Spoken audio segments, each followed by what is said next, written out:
December 12, 1990. A group of children in the Oak Cliff neighborhood of Dallas stumble across a mannequin lying in plain view. But as they approach it, they quickly realize that it isn't a mannequin at all. It's a woman with dark hair lying face up with her eyes closed, wearing nothing but a t-shirt. Her face and chest are bruised and smeared with blood. Unquestionably, she's dead.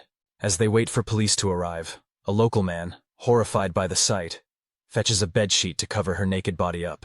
Discovered in an area known for drug deals, addicts, and prostitution, the woman is quickly identified as 33-year-old Mary Lou Pratt, a sex worker well known to the police who operated out of the Star Motel. Mary was not known for soliciting customers on the streets. Instead, she waited on a specific corner for one of her regular clients to arrive, making her murder particularly shocking. The case is quickly assigned to seasoned investigator John Westphalen. Known for his aggressive interrogation methods, Westphalen was the department's most tenacious detective, but Westphalen knew it would be a difficult case to solve from the get-go. The body had been killed elsewhere and dumped where it was found, and with no fingerprints, no murder weapon, and no clear motive, anyone associated with Mary or the Star Motel could be a potential suspect. Sent to medical examiner Dr. Elizabeth Peacock to conduct an autopsy, she identifies needle marks on her arms, a clear sign of her struggles with addiction, and a gunshot wound in the back of her head, inflicted by a .44 caliber bullet. But then, with Detective Westphalen watching, things take a disturbing and unexpected turn. When the doctor opens one of Mary's eyelids to examine her eye, she's shocked to find only muscle and tissue. The eye is completely missing, but it hasn't been gouged out in a fit of rage. It has been removed with surgical precision. Checking Mary's other eye, Dr. Peacock is met with the same unsettling absence. Whoever had killed Mary had expertly extracted both of her eyes, leaving no damage or evidence on her eyelids. Little did the investigators know, however, this was only the beginning of a horrific slew of crimes committed by a killer who would soon come to be known as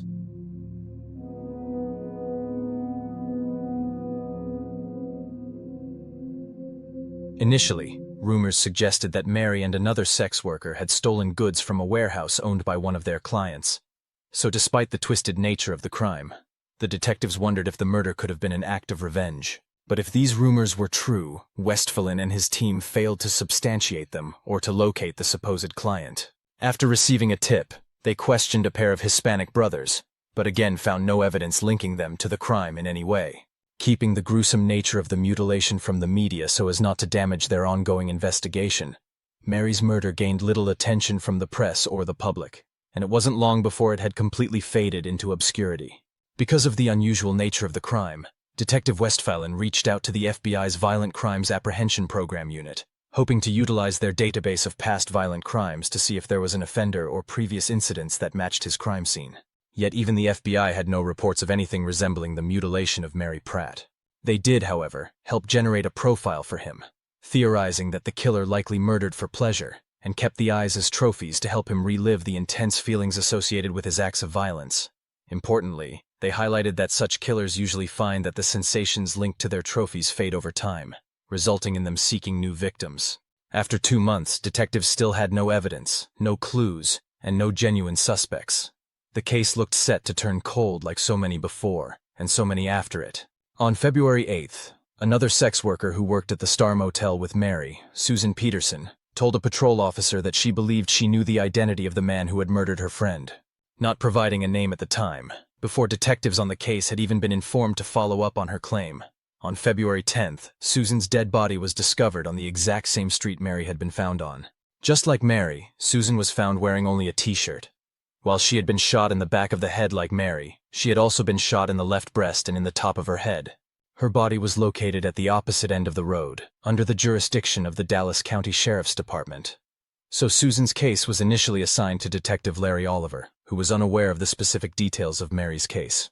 As he observed the autopsy, the pathologist began with the standard external examination before opening Susan's eyes, one at a time.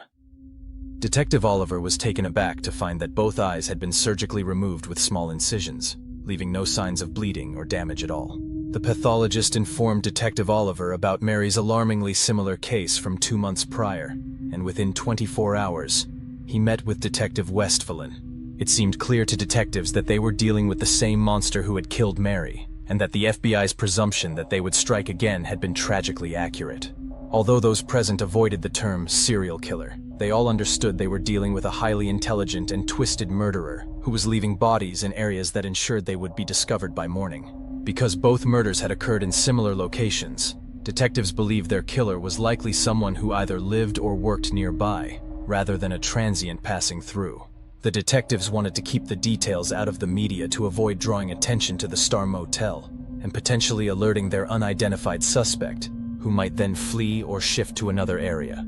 However, their supervisors believed it was the department's duty to inform the community about the threat and to make sure local sex workers were aware of the danger. They also hoped that the publicity might generate new leads, as they had very few clues to pursue. Even though they withheld details about the eyes, rumors quickly began to circulate among reporters about the unusual facial mutilations.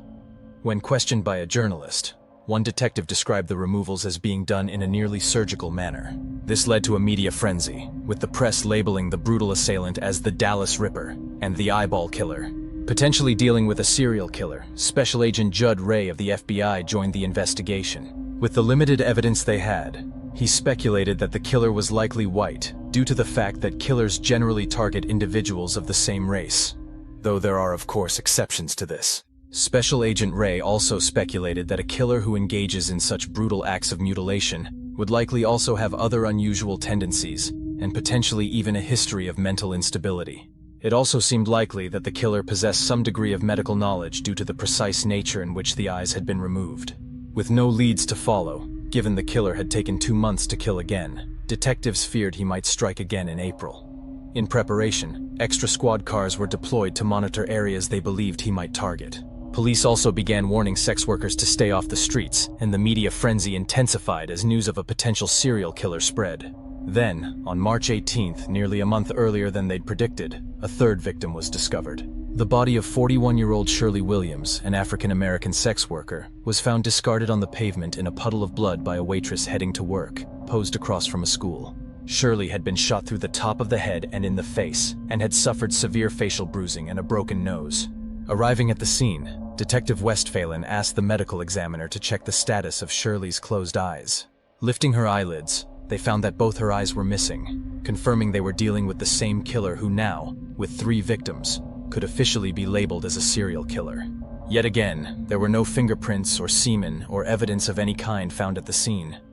They did, however, discover an unwrapped red condom beside the body. During Shirley's autopsy, however, the medical examiner found something new: the broken tip of an X-Acto blade embedded in her right eye socket, indicating that the killer had been in a rush this time. Most concerning was that the killer had targeted a black woman and changed his location. This left them unable to predict where he might strike next, or where he would dispose of the next body. Looking into Shirley's movements, it did seem like there was only a small window between when she was last seen alive and when her body was discovered, further backing up the idea that he had been rushed. Shirley had been with other sex workers the previous night, using drugs, and had assured her daughter she would be home, before getting into an unknown car wearing a yellow raincoat. Knowing Shirley had been wearing a bright yellow raincoat and had likely been killed near to where she was last seen due to the limited time gap police had developed for her murder, they began searching for her clothes, hoping to find the true crime scene this time. They combed through a nearby field and vigorously searched secluded spots used for sexual encounters where the murder and mutilation may have occurred, but found nothing. Simultaneously, forensic experts meticulously examined Shirley's body and items discovered near to her body, looking for any tiny trace of evidence. Examining hairs collected from the back of her neck with tape, they analyzed them under a microscope, discovering one single hair that did not belong to Shirley. It was a pubic hair from a Caucasian. Although it didn't directly lead them to a suspect right now, they knew it could be a vital piece of evidence once they had an actual suspect in custody to compare it to. Ballistics analysis also managed to confirm that the gun used to kill Shirley matched the gun used to kill Mary, the first victim. This finally settled any lingering doubt that Shirley was not a victim of the same killer due to the discrepancies. Though the gun used to shoot the second victim, Susan, was a different weapon. Investigators were confident that the almost identical mutilations between Susan and Mary would make it easy to link their cases in a courtroom to a single offender. But with the killer having struck 3 times already, and detectives including the FBI being no closer to identifying a suspect, let alone catching him, they needed a stroke of luck if they were going to stop him before he killed again. Back in September, officers John Matthews and Regina Smith had been assigned to their newly created beat patrolling Oak Cliff's Jefferson Boulevard, in a post intended to help foster community relations and address petty crime in the area. Officer Matthews, 28, had been part of the Dallas police force since he was 21.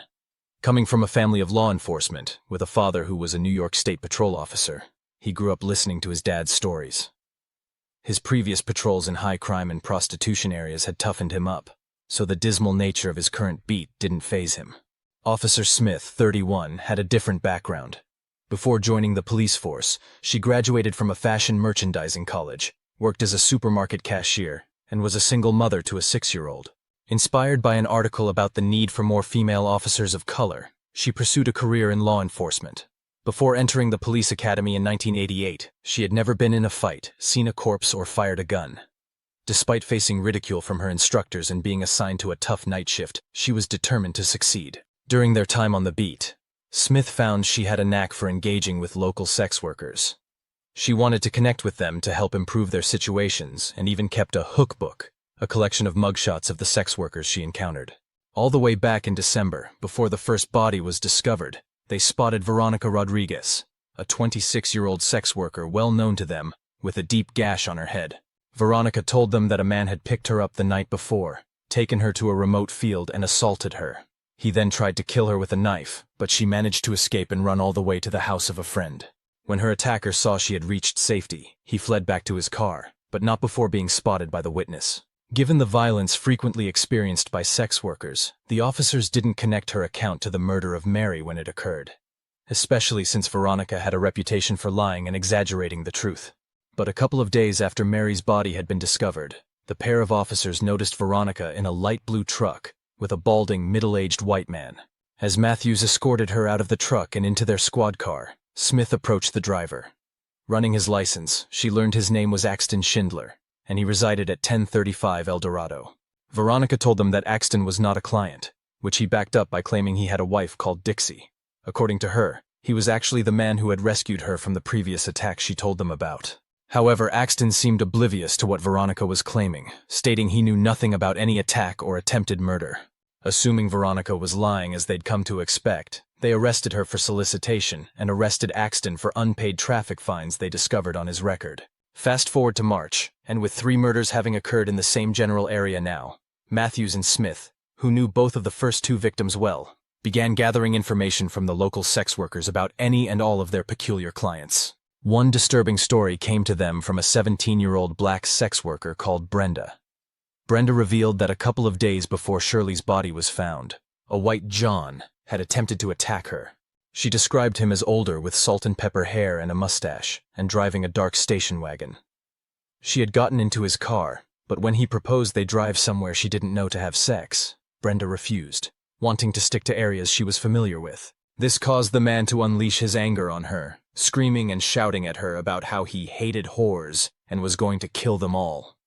As he drove off with her, she was forced to use her mace on him and to leap out of the moving vehicle. Matthews and Smith reviewed their hook book, reflecting on the various accounts from other sex workers, and found themselves lingering on Veronica's story about how she was almost killed. Even if she was often incoherent and dishonest, she had been consistent over the months in telling the story of her near-fatal encounter. So the pair of officers decided to check out the one lead they did have from her, Axton Schindler, wondering if they could find more detailed county records than the ones they previously accessed that had shown nothing but a handful of parking fines. At the sheriff's office, a deputy assisted them in looking up Schindler, discovering his stated address was registered to a man called Fred Albright, who happened to own several more properties, including some close to where the first 2 bodies had been found. The only problem was Fred Albright was listed as deceased. While this should have been a dead end to an unlikely hunch, something miraculous then happened. The deputy recognized the name Albright. He had recently received a tip about somebody called Charles Albright, who it turned out was Fred's son. A woman had told the deputy that having previously served Charles at a clothing store at a mall, he often brought her gifts and she eventually agreed to start dating him.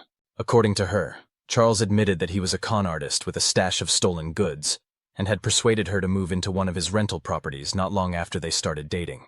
But once there, Charles became increasingly unsettling, revealing a disturbing obsession with knives, and most importantly to the case at hand, eyes. Although she had long since moved out and even gotten married to someone else, She had a lingering fear that Charles would find her and harm her. She also claimed Charles frequently solicited local sex workers. Looking up Charles, Matthews and Smith were perplexed to discover that his address was listed as the same as Axton's.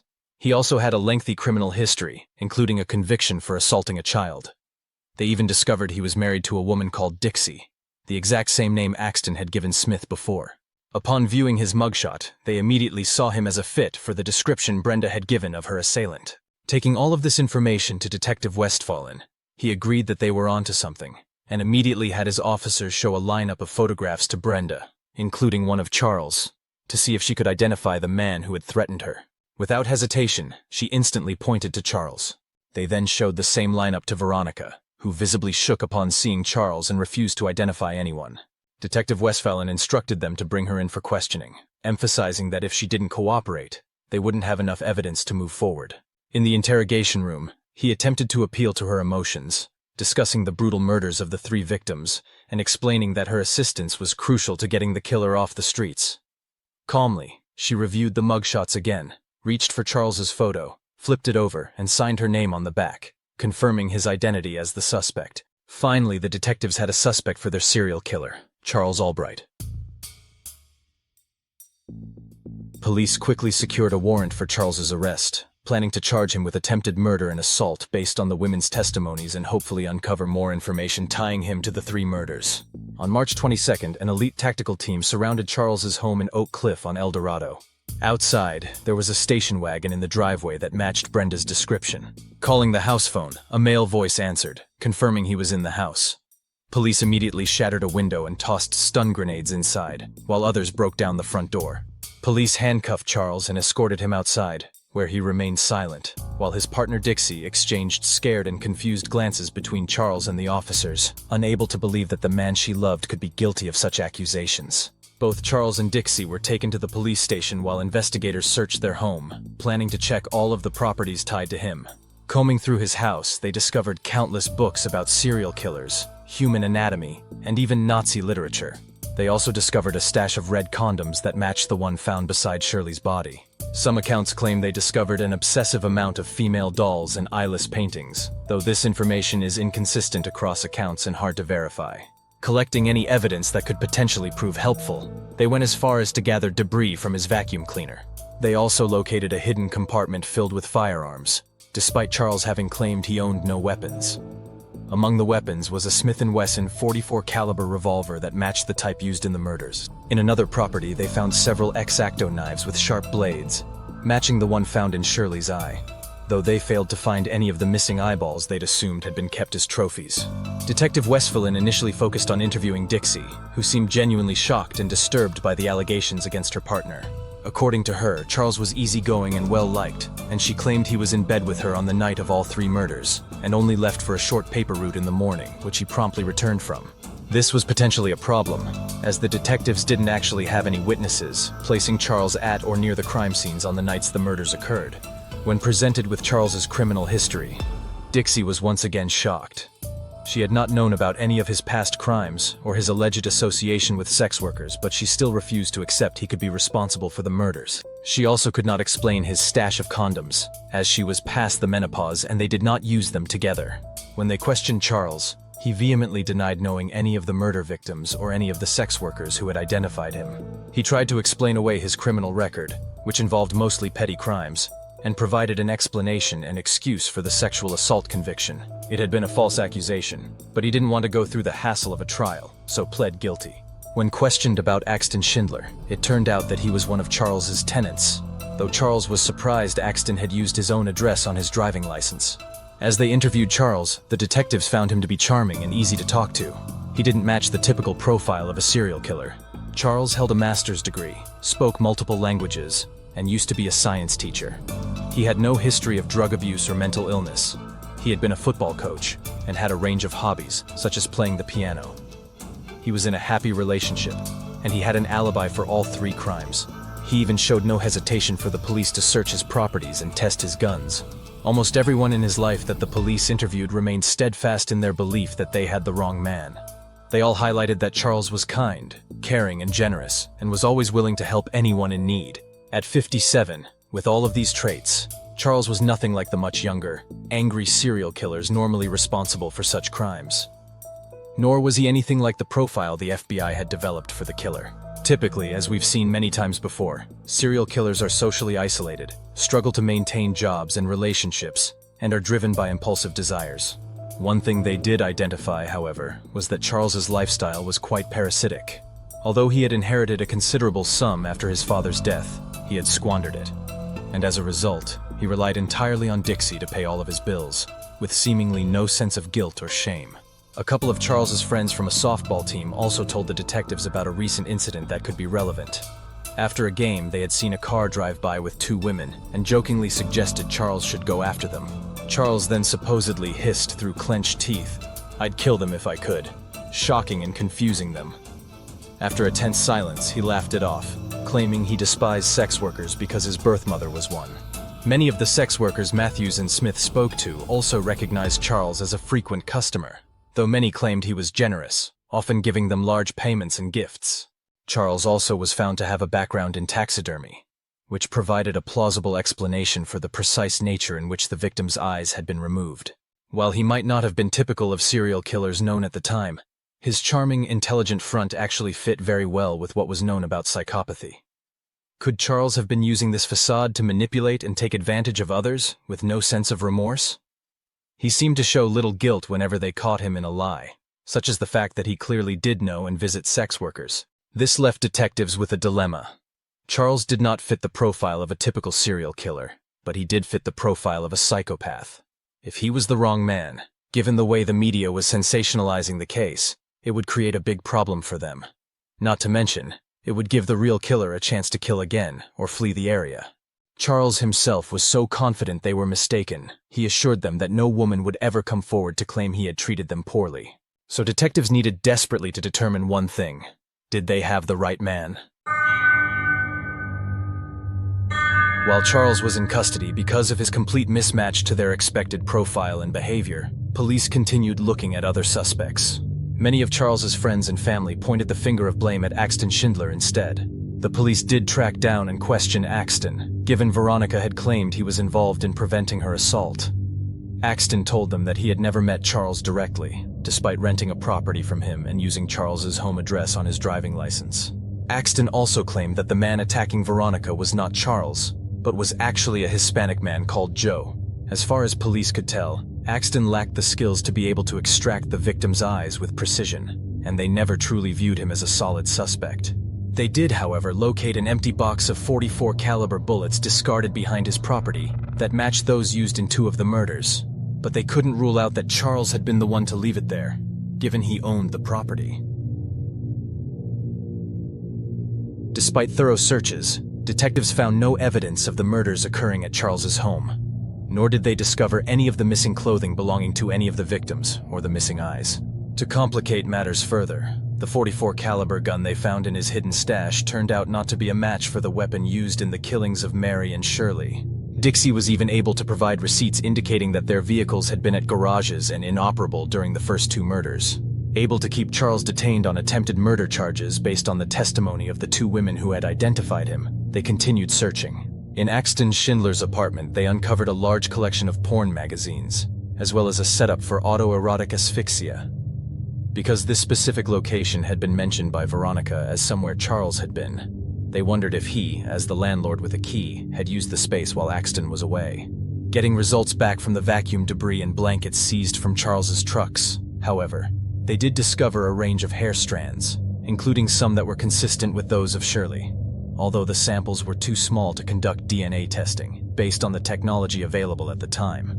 According to their expert, Charlie Lynch, the samples of hair taken from Charles came back as closely resembling the ones discovered at the crime scene of Shirley. This method was risky.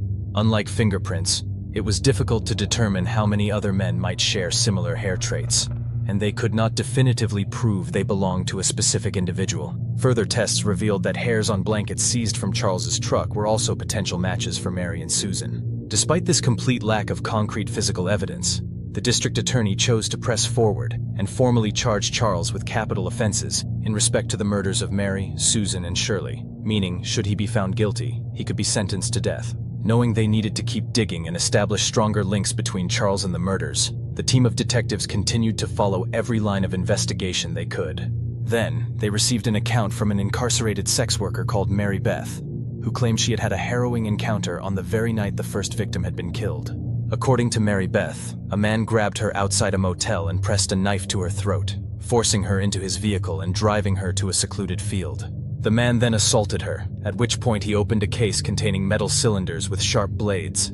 He used one blade to cut open her blouse before discarding it and reaching for another. Mary Beth then lost consciousness, waking at some point later to find her assailant gone. Given the number of local sex workers who appeared to have had violent encounters around the time of the murders with Charles, the investigators decided to start questioning other sex workers to see if there were any more similar encounters they were unaware of. One such account came from Tina, who told officers Matthews and Smith that she had gone on several dates with Charles. But on their last outing in his truck, he became unexpectedly violent towards her, causing her to flee. Tina told them that the very night Shirley had been killed, she had seen Charles drive by, but she was with another client and didn't see if he picked up Shirley.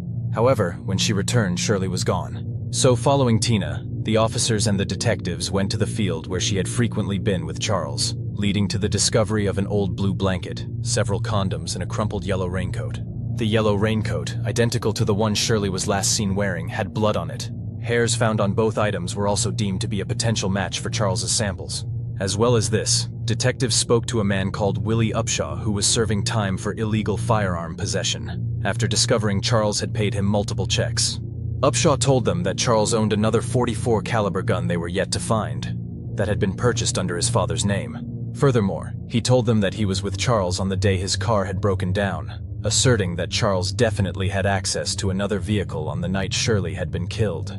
With a large number of stolen cars discovered around the time, they theorized that it was entirely possible that Charles could have used any one of them. Lynch also discovered that Charles's hair was a match for one found on the body of another victim, another sex worker, Rhonda Bowie, who had been stabbed to death in 1988 in the Oak Cliff area. However, when Charles provided a solid alibi, they chose not to pursue the charge. And so, with all this additional evidence, preparations for the trial against Charles for the murder and mutilation of the three women was underway. Although the case initially involved capital murder charges for all three women against Charles, the charges were downgraded to simpler murder charges due to the lack of concrete evidence, removing the death penalty from the table. Furthermore, the district attorney's office made the decision to remove the charges for the murders of Mary and Susan, instead focusing their case exclusively around the murder of Shirley, which they believed was more likely to result in a conviction. This posed a significant risk, however, as the judge warned that should they fail to prove he was responsible for the murder of Shirley, they would not be allowed to reinstate the other two murder charges. They were, however, allowed to introduce evidence from the other two cases to show potential links between them. With Charles held in prison on a $750,000 bond, the trial was set for December 2, 1991, less than a year after the discovery of the first victim's body. At the trial, the prosecution team relied heavily on the evidence gathered by Matthews and Smith from the various sex workers they had spoken to. A witness recounted an incident where she and the second victim, Susan Peterson, had spent a night with Charles in which he violently assaulted them both, handcuffing them and beating them with an electric cord for 30 minutes. By contrast, Veronica took the stand, but changed her account and claimed that Charles had never harmed her and that the police had coerced her into identifying him. Similarly, Willie Upshaw changed his testimony against Charles, instead emphasizing that he did not own a car during the time of Shirley's murder. Special Agent Judd Ray testified that the manner of mutilation in all three murders was so unusual, it would be unlikely to not be the doing of a single individual. Dr. Peacock, who had examined Mary's body, testified about the difficulty of severing the optic nerves and muscles in the eye, highlighting the killer's precision and skill. The substantial gasoline bills Charles frequently paid were also used as evidence for his late-night driving throughout all of the alleged encounters. Shockingly, the prosecution managed to lose Shirley's yellow raincoat before the trial, claiming it had been accidentally thrown out, despite it being a key piece of circumstantial evidence tying Charles to her murder. It was, after all, found at a location they only checked because Charles was said to frequently see sex workers there. With all this contradictory testimony, despite them lacking definitive identification, the hair samples became the main hope for the prosecution's case to be successful. Forensic analyst Charlie Lynch claimed that they had discovered 8 hairs matching Shirley in Charles's vacuum cleaner, as well as 3 from Susan and 4 from Mary on the blanket taken from Charles's truck. He also claimed they had found a number of Shirley's hairs in the Oak Cliff field, as well as 3 pubic hairs matching Charles, and a head hair matching Charles on the bloody raincoat. And, of course, he claimed that the hair discovered on Shirley's body matched Charles too. The defense were quick to point out, however, that Lynch had further matched Charles's hair to the 1988 stabbing sample from Rhonda Bowie, despite the fact that he wasn't even in town when it happened. The defense called upon their own expert, Samuel Pelenik, who criticized Lynch's analysis of the hair samples, arguing that it was insufficient to support his claims and careless to make it sound like it was provably hair from Charles or any of the victims. He even pointed out that some of the hairs Lynch had highlighted weren't even human. To make the whole hair debate even more confusing for the jury, Pelenik himself admitted he hadn't had long enough to study the samples, and upon spending more time looking at them he changed his testimony and agreed with a number of Lynch's claims. The defense called upon numerous other witnesses, including Charles's girlfriend Dixie, who recounted details about the broken-down car, and a fellow newspaper delivery person who noted that Charles always arrived on time for their deliveries, and could not have had time to abduct, kill, and dismember women. The defense instead pointed the finger at Axton Schindler, who had left town a week before the trial, especially as the box of .44 caliber ammunition had been found behind his rented home. But none of the sex workers who claimed to recognize Charles, aside from Veronica, seemed to have any familiarity with Axton, and Axton's hair samples didn't match any that had been collected. Charles chose not to testify, remaining slumped in his chair throughout the trial. Ultimately, on December 18th, the jury found Charles guilty of the murder of Shirley Williams, and he was sentenced to life in prison without parole, with the defense immediately declaring it had been a wrongful conviction of an innocent man, and that they planned to challenge it. Charles's legal team instantly filed an appeal, arguing there was insufficient evidence to support his murder conviction. But in 1994, the Texas Court of Appeals dismissed and rejected the appeal, upholding the initial ruling. While in prison, Charles sought help from Barry Scheck's Innocence Project, which focuses on post-conviction DNA testing in cases with biological evidence. However, because the case didn't actually involve any DNA, it doesn't appear that they took on Charles's case. I do find this interesting though, as would someone really push to have DNA tested unless they felt the results would help their case? Several deep dives into Charles's life and the case against him have reached the conclusion that he may have been innocent, including one carried out by the Department of Psychology at Radford University in Virginia. Many of Charles's friends and acquaintances maintained his innocence throughout his life, even after discovering elements of his criminal background, sticking firm to the idea that Axton Schindler was the true culprit, and that a miscarriage of justice occurred in the trial. Despite these claims, Charles remained incarcerated at the Clements Unit in the Texas Department of Corrections, and in interviews, he claimed he'd lost communication with Dixie. One journalist noted that Charles was subscribed to a magazine focused on iridology while in prison, with its first issue featuring a prominent eyeball on its cover. The HBO series Autopsy also claimed that Charles spent much of his time in prison creating drawings of eyeballs and hanging them up around his cell, featuring footage of him drawing one. By 2017, Charles was moved to the John Montford Psychiatric Unit in Lubbock, Texas, where he remained until his death in 2020 at age 87. To this day, it remains unclear whether he was truly responsible for all 3 murders, or even the one murder he was convicted of. Or, by contrast, if he was responsible for many more murders due to his ability to leave no evidence at the crime scenes. If he did not remove the eyes of other victims, there would be no way to tie them to him. Notably, the eyeball murders did stop once he was incarcerated. However, while you may have already reached some conclusions about this case, there's something we haven't yet done which we typically do in these deep dives. We haven't gone all the way back to the start. Born on August 10, 1933 in Amarillo, Texas, Charles Albright was adopted from an orphanage by his parents Dell and Fred, who lived in the Oak Cliff neighborhood of Dallas. While Charles was their pride and joy, their parenting methods were extremely unusual. Dell imposed odd punishments on Charles. At one point, before he was even 1 year old, she locked him in a dark room as punishment for chewing on her tape measure. When he refused to take naps, she tied him to his bed, and if he didn't drink his milk, he was spanked by her. At times, she would dress him in girls' clothing and make him carry a doll, a practice he didn't understand and resented deeply, though he complied to avoid conflict. This memory and the accompanying bitterness lingered with him into adulthood. As a child, Charles tried to escape from his parents' yard whenever he could. To keep him from wandering off, his mother resorted to tying him to the porch. Despite her harsh and unusual discipline, Dell, who was an elementary school teacher, was determined for Charles to excel. With her guidance, he thrived academically, skipping 2 grades and mastering a variety of skills. He could play the piano, identify constellations, and even perform tap dance at the famous Texas Theater. However, Deli's obsession with cleanliness was extreme. She insisted that Charles drink only goat's milk from their backyard goats, believing it to be the healthiest option. She was convinced that dog feces could carry the polio virus, so to instill a fear of it, she took him to the local polio ward. There, she had him look at sickly patients to discourage him from touching anything dirty. To further prevent him from getting dirty, she changed his clothes multiple times each day. Del even introduced him to the world of taxidermy at a young age, teaching him the intricate process of preserving animal bodies. She showed him how to use a variety of tools: knives for cutting through skulls, spoons for removing brains, and scalpels for carefully extracting eyes from their sockets.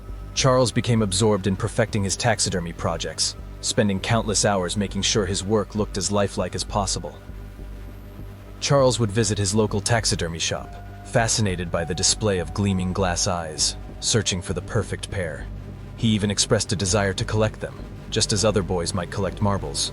However, Del refused to spend money buying glass eyes for him, instead forcing him to use buttons and marbles, sometimes even making him sew the eyes shut. Could this withholding of eyes for his art have played a role in creating an obsession within young Charles? As he grew older, Charles sought out small animals to hunt and kill, using a gun given to him by Del. He would then bring them home to stuff and display. This unsettling routine was accepted by Del and Fred as completely normal. Despite her unconventional and often questionable parenting methods, Del did instill some positive values in him. She emphasized the importance of treating women with respect, aiming to raise him as a gentleman. If nothing else, she was determined that he would be an advocate for the women in his life. At school, Charles was an excellent student.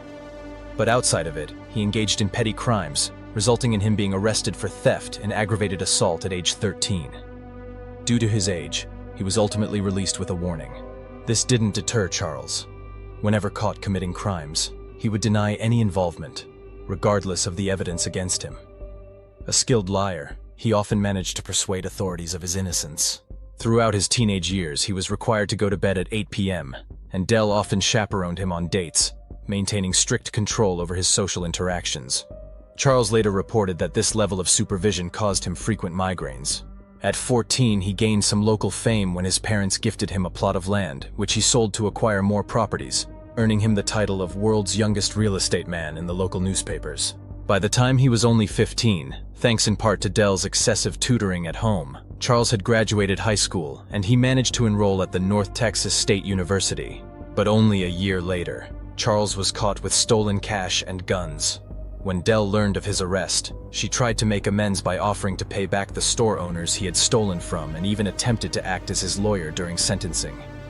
She went so far as to offer to serve his jail sentence in his place. Despite her efforts, Charles was given a year-long jail sentence, forcing him to leave college. Upon his release, Charles seemed keen to turn his life around and enrolled at Arkansas State Teachers College, majoring in pre-med studies and learning several languages. Although he was popular, his peers quickly noticed that he was prone to boasting and exaggerating, particularly when it came to the women he had supposedly slept with. And although he did continue to excel in his studies, he also resorted to stealing tests and altering grades, and he gained a reputation for being reckless and eccentric in the various clubs he joined. One particularly strange incident occurred when Charles discovered that his roommate had recently broken up with his girlfriend. Heartbroken, the young man had thrown away everything that reminded him of her, including photographs. Charles retrieved the discarded pictures and spent hours carefully cutting out the eyes. A few weeks later, when the roommate began displaying photos of a new girlfriend, Charles replaced the new girlfriend's eyes with those of the former one. The shocked roommate was horrified to find his ex-girlfriend's eyes staring back at him from various locations, including the ceiling and behind the toilet. Ultimately, Charles was expelled from college after once again being found with stolen property, though he managed to avoid prosecution. Still determined to succeed, Charles decided to forge his own academic path. He created fake bachelor's and master's degrees using stolen documents and forged signatures, convinced he deserved them despite his troubled past. He went on to marry one of his college girlfriends, Betty, who became an English teacher, and they started a seemingly normal life together, having a daughter. Despite being skilled in various fields, such as illustration and carpentry, Charles struggled to keep a job. So once again, he forged documents to secure a role as a teacher at a high school in Crandall, a small town east of Dallas. The principal was thrilled to have such a talented educator on staff. His college records claimed he held a master's degree in biology from East Texas State University and was pursuing a second master's in counseling and guidance, with plans to enter a PhD program in biology. While he did eventually get caught out by an administrator from the East Texas State University, he used his charm to help him avoid being prosecuted by the university, though he did, of course, lose his job at the school. Following this, he ventured into various jobs but rarely stayed in one position for more than 3 months.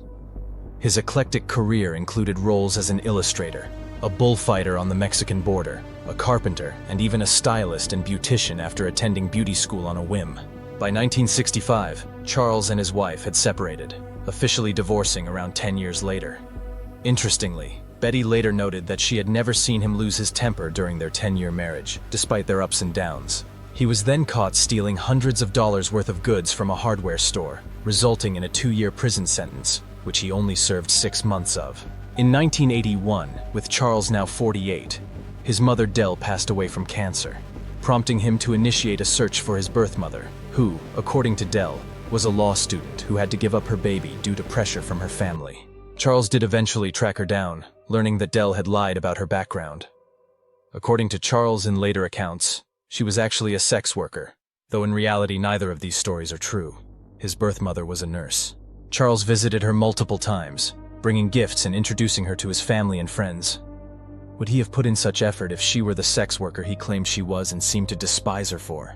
That very same year, Charles was prosecuted for molesting the young daughter of one of his neighbors, though somehow he managed to get away with a sentence of probation for it. He later claimed he was innocent of the crime and was not a sexual predator, but he had pled guilty to avoid the hassle of a trial. By 1986, with the deaths of both Dell and Fred Albright, Charles began to lose control. He became a familiar figure in Dallas's red light districts and entered into an affair with a woman, but she ended the relationship after a year, citing his increasingly aggressive behavior. This same woman's tip to the police would later lead to his identification. Not long after, Charles had met Dixie in Arkansas, sweeping her off her feet with elegant dinners and captivating conversations about art and nature. Dixie later described their intimate moments as gentle and fulfilling, noting that he never pressured her into anything inappropriate or used vulgar language. The notion that he could be unfaithful seemed absurd to her. Eventually, he invited her to move in with him, but Charles quickly squandered the inheritance he had from the death of his parents, and despite having retained rental properties that his father had owned that provided a steady income, including one that he rented to Axton Schindler, his outgoings far exceeded his incomings. This led to him relying heavily on Dixie's low-paying salary from her job at a gift shop to pay their bills. She even had to take out loans to cover their expenses. The only concession he made to Dixie was to take on a paper route, which he assured her he would leave for and return from before she even noticed, typically between 3 and 6:15 a.m. In reality, though, this was likely a front that allowed him to visit sex workers in the mornings without raising Dixie's suspicions. Reluctantly, she agreed, knowing he needed funds for his softball outings. At 57, he still maintained a level of fitness that made him a standout player in the local slow-pitch softball league. His teammates loved him, especially because he always brought a cooler filled with drinks for everyone. His teammates claimed that he rarely lost his temper, always striving to be kind and gain admiration. In any disagreements, he would concede without hesitation, avoiding conflict. He preferred to give gifts rather than engage in arguments. However, during a casual conversation after a game with his team, things took a strange turn. As they joked about 2 women in a passing car, someone suggested that Charles should approach them. His serious response shocked everyone. "I'd kill them if I could," he said with a dark scowl. When someone attempted to lighten the mood, Charles mentioned that the subject was sensitive for him because his mother had been a sex worker. This was the first time any of them had seen him react with anger. Bizarrely, neither his adoptive mother nor his birth mother, as far as we know, was a sex worker. It was during this period that Charles allegedly committed the 3 brutal murders, transitioning from a relatively average man to the infamous Dallas Ripper. In an interview while in prison, Charles was asked why a killer would want to keep the eyes of his victim. Charles's answer was as follows: "That would be the last thing I would want to keep out of a body. It would be a hand or a whole head maybe if you were a sick artist and you thought the woman was fabulous. You might not want to see that beauty go to waste." So, now that we've explored Charles's background, despite the case against him feeling largely circumstantial, There are a lot of details that I personally feel do explain why he may have become the monster he was alleged to be. Charles clearly had a long-standing fascination with eyes, and had the skills and know-how to be able to carry out the precise removal seen in the victims. To me, it seems unlikely that somebody so obsessed with eyes would just coincidentally have so much circumstantial evidence tying him to a string of murders centered around mutilating eyes. Is it possible that he formed a troubling connection between motherhood and prostitution? If so, he may have sought to punish maternal figures who had disappointed him by engaging with women he deemed the lowest. On one hand, he showed compassion by providing financial support to sex workers. On the other, he perhaps harbored resentment towards them. This inner conflict would have put him in a prime position for violence, and his newspaper delivery route does seem like it would have allowed him to roam the streets at night, while the relationships he built with local sex workers established a sense of trust, making it easier for him to convince them to go to secluded places with him. But what do you think? Do you think Charles was the Dallas Ripper who killed all 3 victims, and potentially even more? Or do you think the police arrested the wrong man based on circumstantial evidence? Either way, the trial evidence feels extremely weak to me, even if I do lean towards believing they had the right man in Charles. I tried to present this case a little differently from some of my other ones, so let me know what you thought about the structure down below. Did going into Charles's past at the end add or detract from the exploration of the case? As always, thanks so much for watching. If you enjoyed this video, please like and subscribe, and even consider joining my channel as a member. Dropping a comment down below is also extremely helpful in getting the video picked up in the algorithm. You have been watching The Mystery Abyss.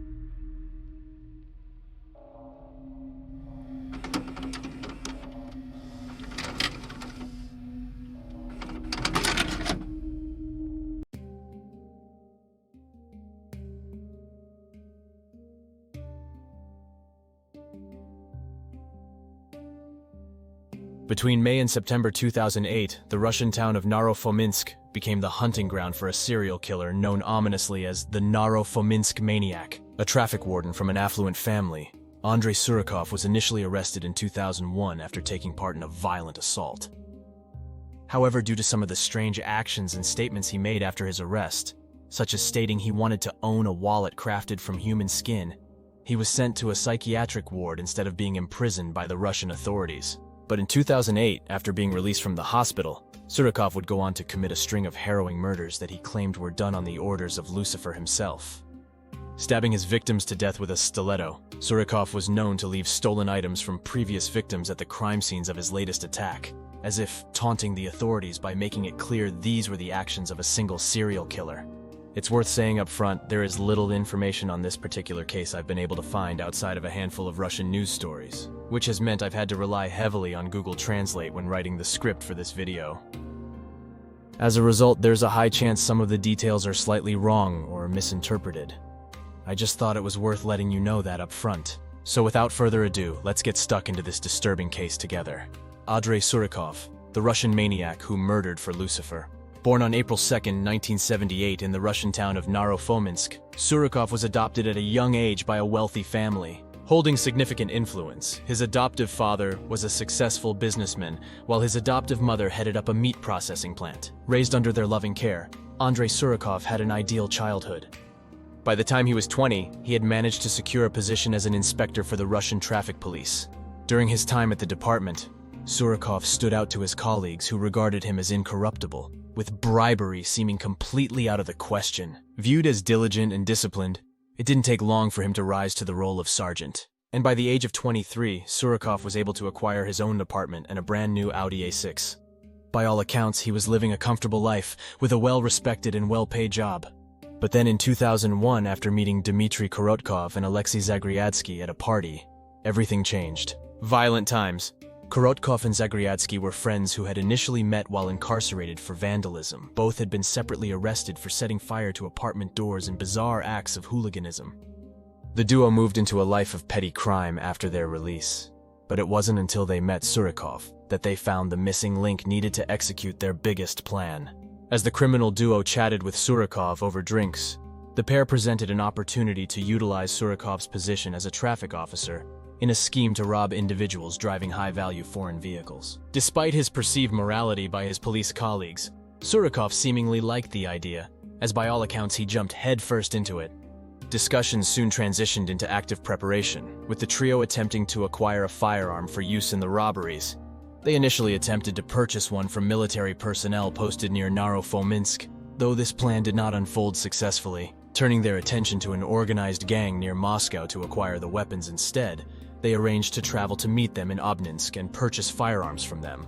However, this plan also failed to go as expected by the trio of amateur criminals. When they met up with the hardened gangsters, rather than doing a deal, they took their money, giving them nothing in return, and threatened to kill them should they ever return or encounter them again. However, rather than deterring them, these threats instead cemented their desire to acquire firearms, now for their own protection from the violent gang they had crossed. They altered their initial scheme, focusing on stealing cars to dismantle them and sell off the parts to help them raise the needed funds.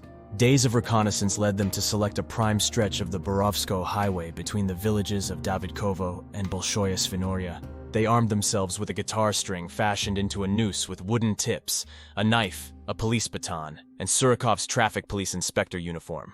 As dusk settled, Surikov adeptly wielded his baton along the Borovskoye highway, waiting for the perfect target to emerge. It was Denis Eltsov, the driver of a brand new Audi A6 who fell into their trap, stopping at an intersection in what he believed was an official traffic stop.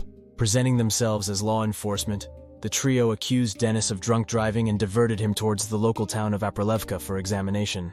Doing as instructed, they accompanied Denis to the town in their vehicle. As the car came to a stop, Surikov got into the car and hooked the guitar string around Denis's neck. But the chaotic situation quickly went out of control, resulting in Denis being stabbed multiple times with a knife.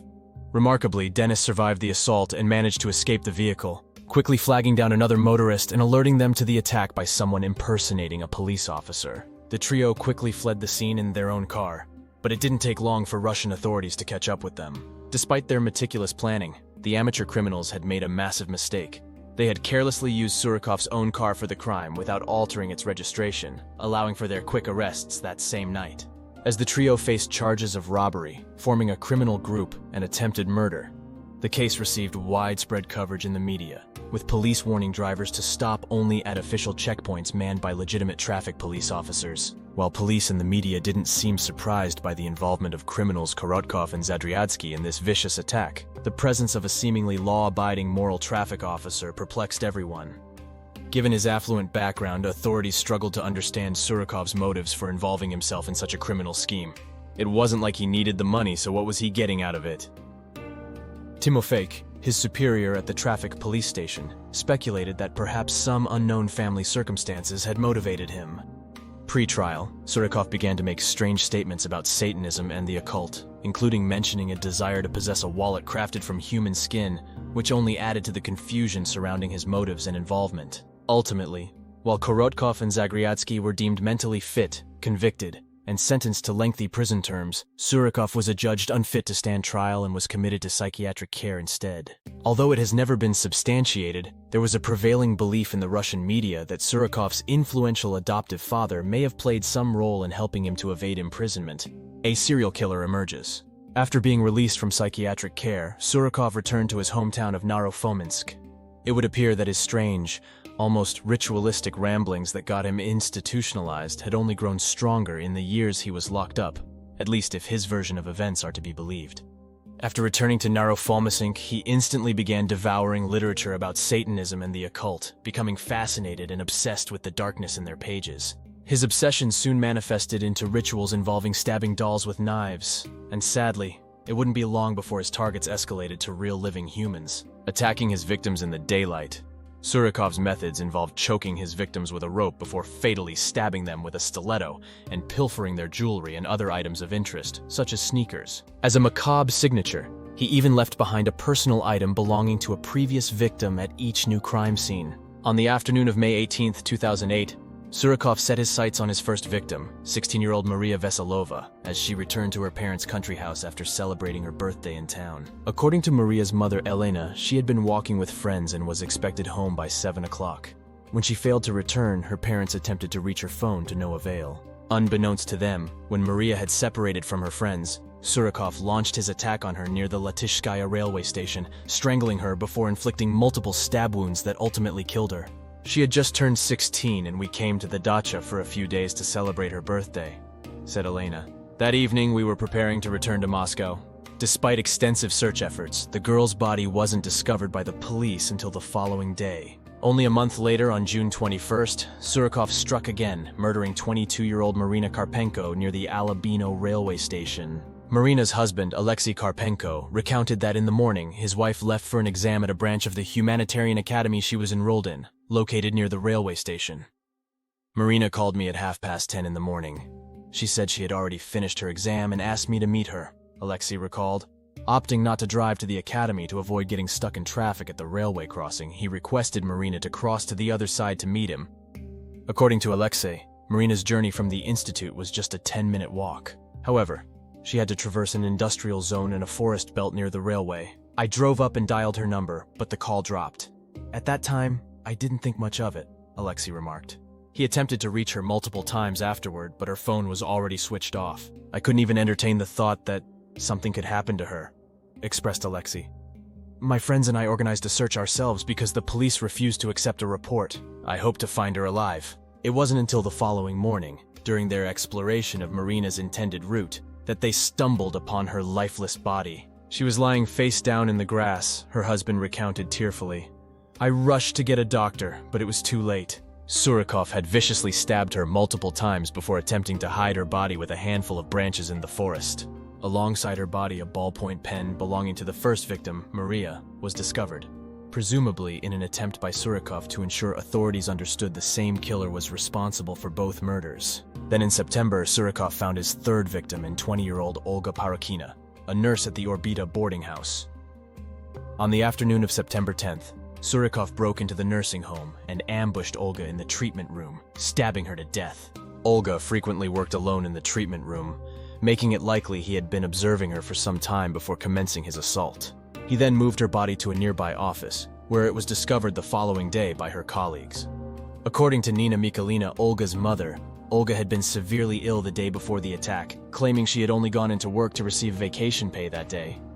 This time, a watch stolen from Maria was found with the body of Olga, again ensuring the police knew the same killer had struck again. With this pivotal third victim, Surikov had officially crossed the line to become a serial killer. Capture and trial.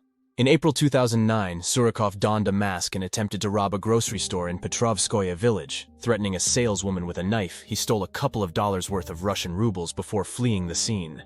Alerted by the commotion, a group of local villagers pursued Surikov, capturing and restraining him as he tried to get into his car. Police then arrived to apprehend Surikov, and it wasn't long before he was connected to the string of unsolved murders from the previous year, which he vehemently denied any involvement in. Following his arrest, Surikov's apartment was raided, and police uncovered personal belongings from all of the murder victims, such as a watch belonging to Olga, which he had given to his girlfriend. Unable to deny involvement anymore, Surikov admitted to his crimes, but insisted that he had been commanded by Lucifer to carry out the killings, claiming "the devil made me do it" seems like a weak defense for a serial killer. But given Surikov's past incarceration due to supposed mental illness, authorities had no choice but to take his claims seriously. Well, seriously in the sense that they had to consider he truly believed the devil had told him to commit the murders. Not that it had actually happened. By 2010, Surikov faced trial at court as a serial killer.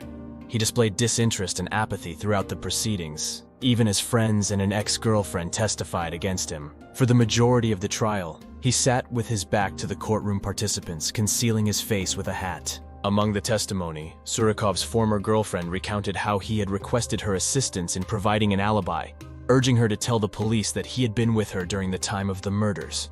However, she had refused to aid him. Surikov remained mostly silent throughout the proceedings, with his sporadic utterances revolving entirely around the devil and his disdain for the church. Was this a sign of his true delusion and obsession, or part of an orchestrated plan to avoid being imprisoned yet again? Surikov did not contest his guilt. When asked by the prosecutor if he committed the alleged actions, the maniac tersely responded with a yes, before continuing to ramble about how Lucifer had instructed him to commit the killings. Due to his past hospitalization and his continued irrational claims, Surikov underwent psychiatric evaluation at the Serbsky Center in Moscow. He received a diagnosis of schizophrenia, with psychiatrists noting he displayed extreme aggression. Ultimately, they deemed him incompetent to stand trial due to insanity. All 4 doctors at the Serbsky All-Russian Research Institute who assessed Surikov believe he is extremely aggressive, cruel, impulsive, and exhibits persistent delusional behavior, asserted the defendant's lawyer, contending that his illness began to worsen after the cessation of his previous treatment. Nina Mikhalina, Olga's mother, reminded the court that Surikov made conscious efforts to conceal evidence and even hide bodies, implying that he was aware what he was doing was wrong. She, alongside other family members of the victims, initially contested the insanity ruling that absolved him of criminal responsibility, suspecting it was all a ruse by a master manipulator to avoid trial and imprisonment. "I wasn't convinced by the findings of the forensic examination," stated Marina Karpenko's husband, Alexei. "We believe he's attempting to evade accountability." Ultimately, the judge dismissed their requests for a new medical evaluation, and none of the victims' families chose to appeal the decision. Surikov was deemed to pose a significant threat to society and consequently confined to a psychiatric institution for compulsory treatment, where he remains to this day. Referred to as the Naro-Fominsk Maniac by the media, outside of his claims about the devil and the occult, there are still huge questions surrounding why this seemingly upstanding police officer gave up everything for a life of crime. Surikov seemed to switch overnight from apparent normality and morality to extreme violence and cruelty. Ultimately, this vicious predator took 3 lives and destroyed countless others through his despicable actions. So, what do you think was really going on in this case? Do you think Surikov truly believed he was in communication with the devil and being ordered to kill? Or do you think he was just using this as a ruse to deceive authorities and avoid going to prison after he was caught? Why do you think Surikov chose to leave previous victims' items at the crime scenes of his next victims? Did he want to be caught? Did he want to make sure nobody else could claim responsibility for his murders? Did he want to be known as a serial killer? Or was it perhaps part of some strange ritual? Let me know your thoughts down in the comments section below. As always, thanks so much for watching. There isn't too much detail about this case out there, so I'm sure there is more information that might help us make some sense of this. If I come across anything, I'll include it in a follow-up video at some point. Until then, you have been watching The Mystery Abyss.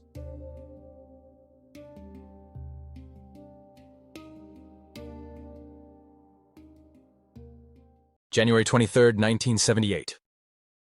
A shadowy figure approaches a door, turning the handle to find it unlocked. Believing this to be an invitation to come in, he places a .22 caliber bullet in the mailbox outside before entering the house. Inside, 22-year-old Teresa Wallin, who is 3 months pregnant, is about to take out the trash. Confronted by the intruder, Teresa drops the bags in fright. With no hesitation, the intruder fires his pistol at her. His first shot hits her hand as she raises it in defense, traveling up her arm and exiting near her elbow where it grazes her neck.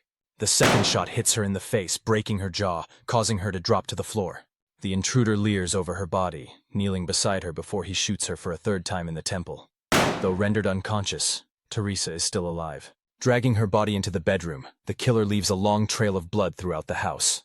He then returns downstairs, taking a knife from the kitchen and an empty yogurt pot from one of the dropped trash bags. In the bedroom, the killer proceeds to assault her in unspeakable ways, continuing to stab her body throughout the ordeal. This disgusting monster mutilates her, cutting off her left nipple and removing her spleen and intestines, as well as slicing her pancreas in half, and even removing her kidneys before placing them back inside her body in a different place. The killer then seemingly fills the yogurt pot, and even potentially buckets, with Teresa's blood, as indicated by blood-smeared circles later discovered on the floor around the bed. In the bathroom, he smears blood all over his face and hands, licking it off of his fingers and drinking it from the yogurt pot like a rabid animal. In a final act of depravity, this monster then retrieves dog feces from the garden and shoves it down his victim's throat before leaving. He wore no gloves, used nothing to conceal his presence at the scene. He didn't even try and clean up, leaving the knife covered in blood by her body. When David Wallin, Teresa's husband, returned home that evening around 6 o'clock, the house was in total darkness. He found their German shepherd, but no sign of his wife. The stereo was on, and a trash bag lay discarded, giving David the immediate sense that something wasn't right. Spotting the dark stains on the carpet, he followed them to the bedroom where he discovered a scene that must have been beyond anything his worst nightmares could ever have conjured up. He glimpsed it for barely a second before running in horror. When the police arrived, they too were disturbed by the extreme level of violence and depravity before them. The expression on Teresa's face shook Detective Wayne Irie, lingering in his mind for years to come. This monstrous crime was committed by Richard Trenton Chase, one of the worst serial killers in American history. In later accounts to his psychiatrist, he claims he spent the rest of the day watching television and discussing spaceships and little green men with his mother. Richard, known ominously as the Vampire Killer of Sacramento, earned his nickname due to his gruesome habit of drinking his victims' blood and practicing cannibalism and necrophilia. From December 1977 to January 1978, he murdered 6 people in some of the most grotesque and horrific acts of violence ever committed by an individual human being. Obsessed with blood, and a belief that consuming it would repair imaginary health issues he believed his own body was suffering from, such as his heart shrinking, Richard was an extremely sick and mentally disturbed individual, suffering from psychotic delusions, paranoid schizophrenia, and what is now known as antisocial personality disorder. It's important to point out up front, however, as this video is going to dive quite heavily into Richard Chase's extreme mental health issues. Individuals with mental illnesses are actually far more likely to be victims rather than perpetrators of violence. Sadly, in this instance, had the legal and mental health systems that had dealt with him throughout his life been better able to understand and manage someone like him with such severe issues and violent tendencies, and deal with them appropriately, it's entirely possible he would never have had the opportunity to commit his murders. So to understand the mind of the Vampire of Sacramento, we need to go all the way back to the start. But be warned, if you hadn't already figured it out, this is going to be a particularly dark and uncomfortable case to explore.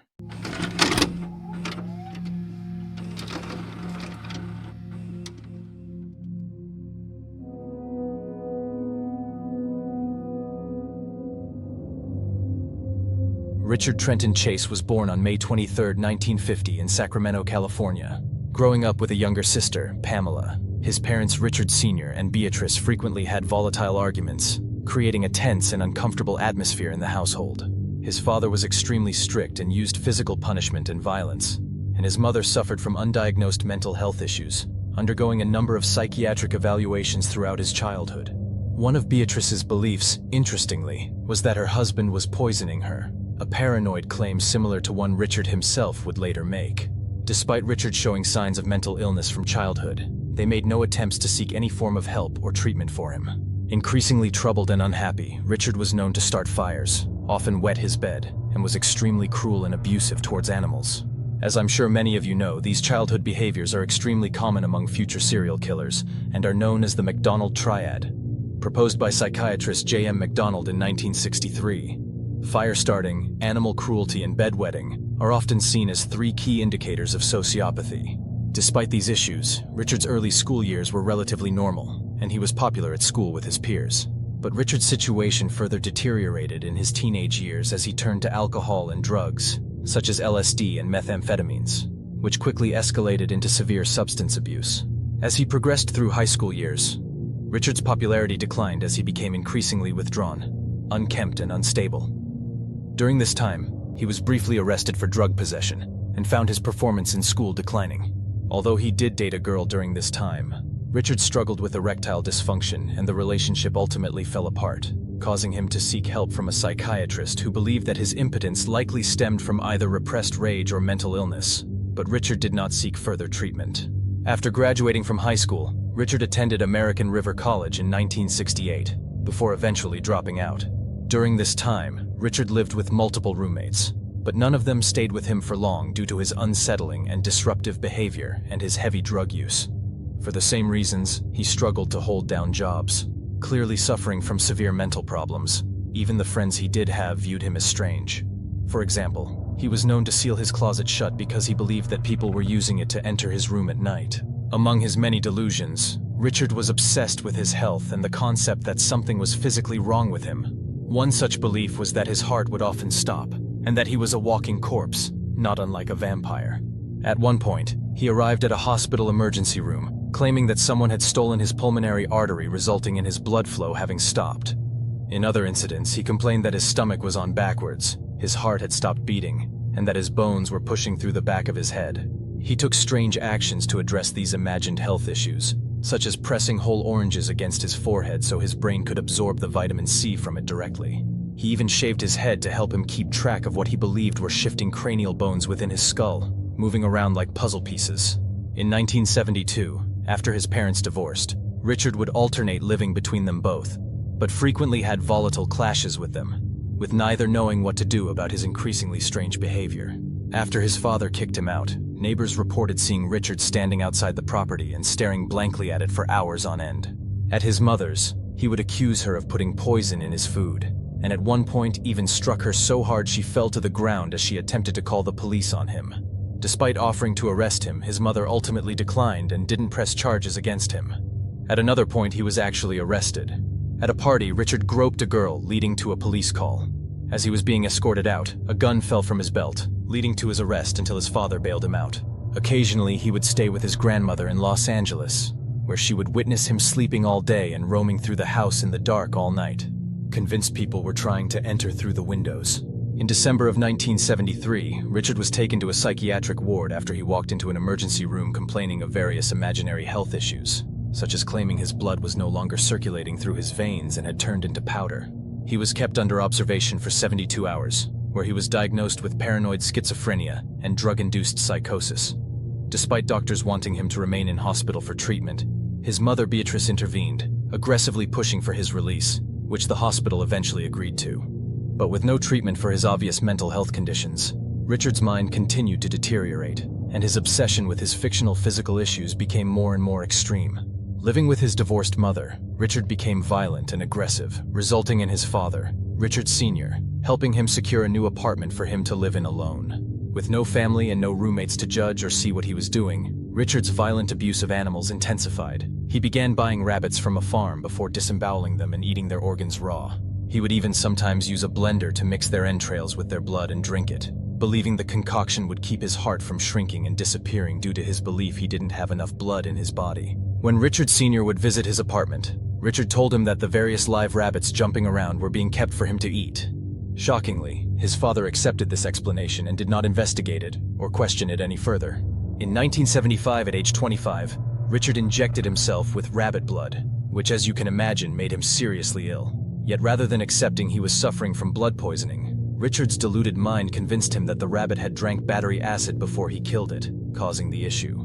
This incident finally resulted in him being committed to a psychiatric facility to prevent him from harming himself or others. Doctors pumped him full of antipsychotic medications, but they seemed to have no effect on him, which they speculated was because his excessive drug use had exacerbated his symptoms. In 1976, Richard managed to escape from the hospital, showing up on the door of his mother's house. Thankfully, he was quickly brought back to hospital and transferred to Beverly Manor. It was in this psychiatric hospital that he earned the nickname Dracula due to his disturbing behavior. He frequently told other inmates and doctors about how he killed and consumed rabbits, and on at least one occasion he was found outside the hospital with blood on his lips. Nurses even found 2 dead birds outside his window with their necks snapped and their blood having been consumed by Richard. And he even snuck syringes from the staff which he would use to draw blood from therapy dogs. It seemed apparent to the hospital staff that Richard was suffering from something known as Renfield syndrome, aka clinical vampirism. Originally a satirical term referencing Dracula's deranged and devoted servant Renfield, in Bram Stoker's 1897 Gothic novel Dracula, the term eventually transitioned into a serious diagnosis for people who have an obsession with consuming blood. Despite the severity of his condition, the hospital believed Richard had been rehabilitated and released him, claiming he was no longer a danger to himself or others. But as we already know, this decision would prove to be disastrous. Several staff members who had dealt with him directly questioned this decision, expressing concern about Richard and viewing him as too twisted and disturbed to be released, but their opinions were dismissed and ignored. Although he was prescribed psychiatric medication to continue taking, Richard was left largely unsupervised by his doctors. His parents were granted conservatorship over him, and Beatrice took responsibility of paying his rent and buying groceries for him. But back in the real world, in a new apartment, Richard instantly resumed capturing, torturing, and killing animals to drink their blood. Rabbits, birds, cats, dogs, whatever he could get his hands on. He would hang puppies in his apartment, cut them open, and drink their blood while eating their raw guts. He even supposedly blended their organs with soda and drank it.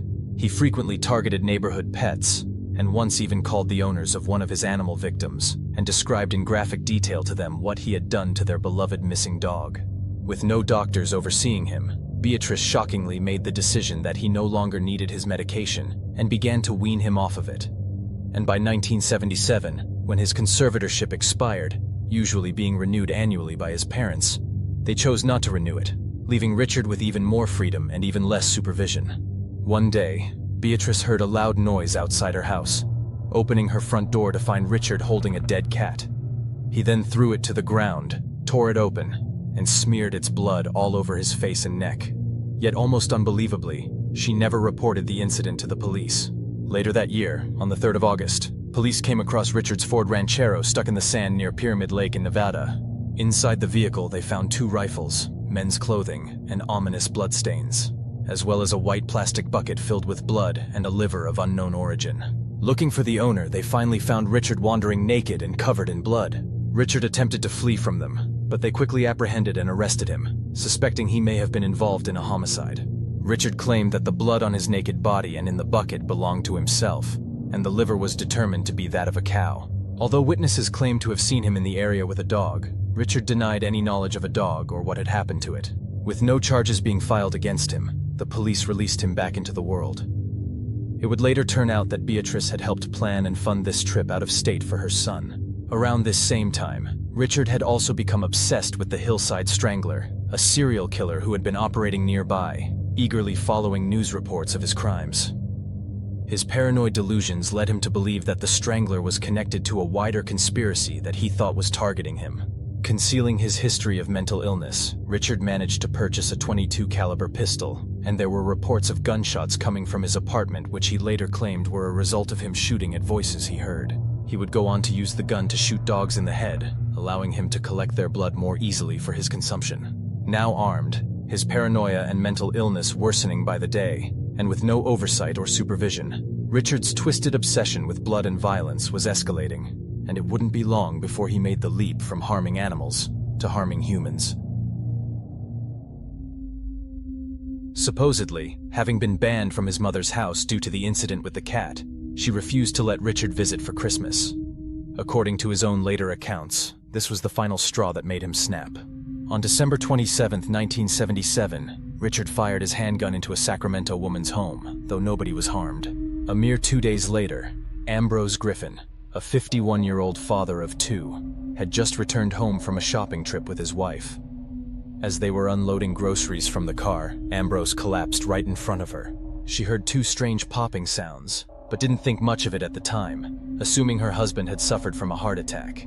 In reality, Ambrose had been shot twice in a random drive-by shooting. One of their sons mentioned seeing a man carrying a rifle in the area earlier in the day. The man was eventually found and apprehended, but it was quickly established that he was not the shooter, with his rifle not matching the bullet used to kill Ambrose. Investigators looked into reports of a suspicious car seen in the area, but couldn't get a clear description from anyone who had seen it.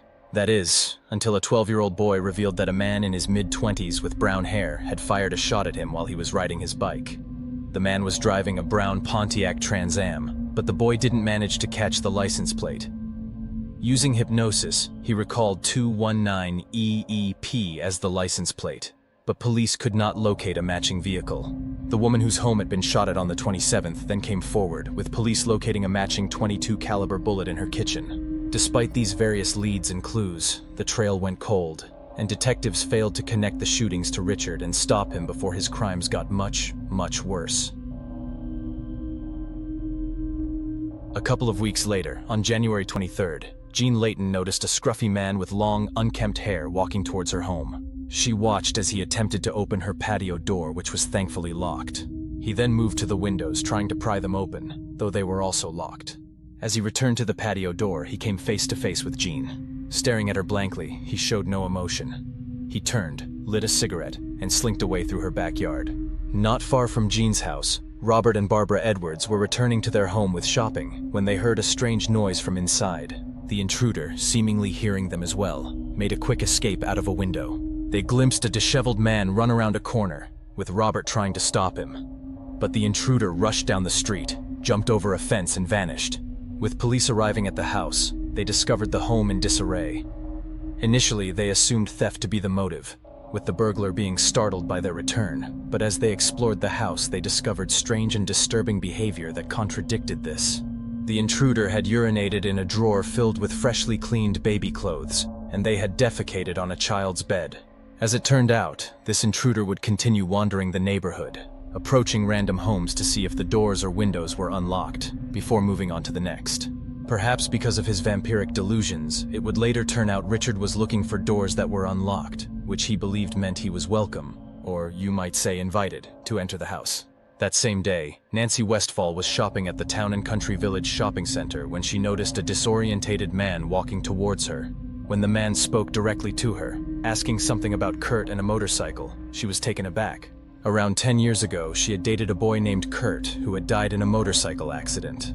When asked who the person was, he replied, "Rick Chase." Nancy was shocked. Having known Richard in high school, she had heard rumors he had fallen into drug use, but she couldn't believe how dirty and disheveled he was. She talked with him for a few minutes, trying to find a way to leave as his nervous behavior and unkempt appearance unsettled her, finally managing to exit the shop while he was at the counter. But Richard followed her out into the parking lot, insisting on getting a ride from her. She quickly jumped into the car, locked the doors, and drove off before he could stop her. Though she felt bad for being rude at the time, something instinctual had compelled her to get away from him, and her instincts couldn't have been more accurate. For those of you who remember, this day, January 23rd, was far from over for Richard. For the next house he entered, not far from the store, belonged to the pregnant Teresa Wallen, who Richard proceeded to brutally and grotesquely murder, as detailed in the opening of this video. Initially, authorities speculated that Teresa's murder might have been committed by one of her husband's ex-lovers, but this theory would soon be dismissed as Richard's crime spree continued to unfold. According to Richard, after killing Teresa, he spent the rest of the day watching TV with his mother and talking about little green men with her. How this makes sense with his claims that he was banned from going to her house, given his own apartment, as you'll discover, was certainly not somewhere it would have happened, is unclear. 2 days after the killing of Teresa, a puppy was found dead and mutilated near to her house.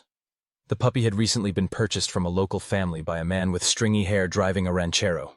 He had purchased 2 puppies, with the second being discovered dead soon after too. Less than a week after killing Teresa, Richard struck again on January 27th.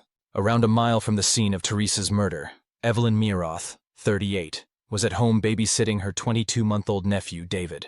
Her friend, Dan Meredith, 51, was with her, and Evelyn was getting her 6-year-old son Jason ready to send over to a friend's house for the night. When Jason failed to arrive, the friend's family became concerned and sent their daughter to go and check on him. She saw movement inside the house through the front window, but nobody answered when she knocked. After contacting her parents and informing neighbors, the police were called, with a deputy arriving and entering the house, and what they found inside was truly, utterly despicable. Danny Meredith was lying dead in the hallway in a pool of blood, having been shot in the head. As the deputy moved further into the house, he noticed blood splattered in the bathroom, with the tub filled with red water. In the bedroom, Evelyn was lying naked with her legs spread, having suffered a gunshot wound to her head. Her abdomen had been sliced open, and her intestines had been pulled out. 2 blood-stained carving knives lay discarded near her body. It appeared that Evelyn had been interrupted while taking a bath, having been dragged to the bed where she was assaulted and stabbed multiple times through the anus. Her neck had been slashed, and the killer had even attempted to remove one of her eyes.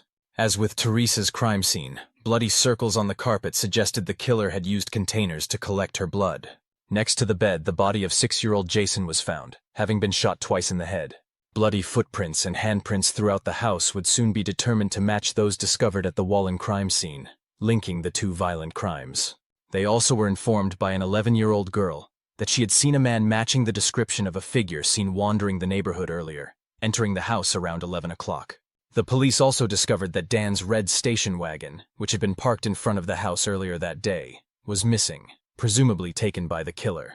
But even more disturbingly, and I'm not going to go into specific detail about this, Karen Ferreira arrived searching for her baby, David, that she had left in Evelyn's care. The police hadn't found a baby, but there was a bullet hole discovered in the crib pillow, surrounded by a large amount of blood. If you want to find out the specifics of this part, you can look them up yourself after the video. But let's just say what Richard did to David was as horrific as what he'd done to his other victims he'd consumed. Richard had fled with David's body when the knock at the door interrupted him, and continued his actions with the body back at his home, doing similar things to him as he had done to the puppies and animals he had previously killed. The station wagon was found abandoned nearby, with the keys still in the ignition.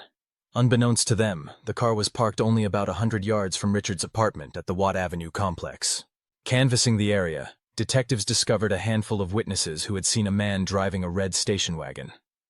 Though most of the descriptions were vague, one woman gave a detailed description of the suspect. When police released a sketch of their suspect, a scruffy man wearing an orange ski parka, Nancy was convinced that Richard Chase was the suspect they were after. Not only did it look like him, but he had been wearing an orange ski parka when she encountered him. Coupled with his uncomfortable behavior, it seemed like more than a coincidence to her. By this point, FBI agents Robert Ressler and Russ Vorpagel had developed a profile for the killer. We've covered Ressler a few times already on this channel, but for those who don't know who he is, he was a key figure in developing the concept of psychological profiling, and is often credited with coining the term serial killer. His work involved interviews with many of the most famous serial killers in history, and completely changed how killers were viewed and hunted by authorities.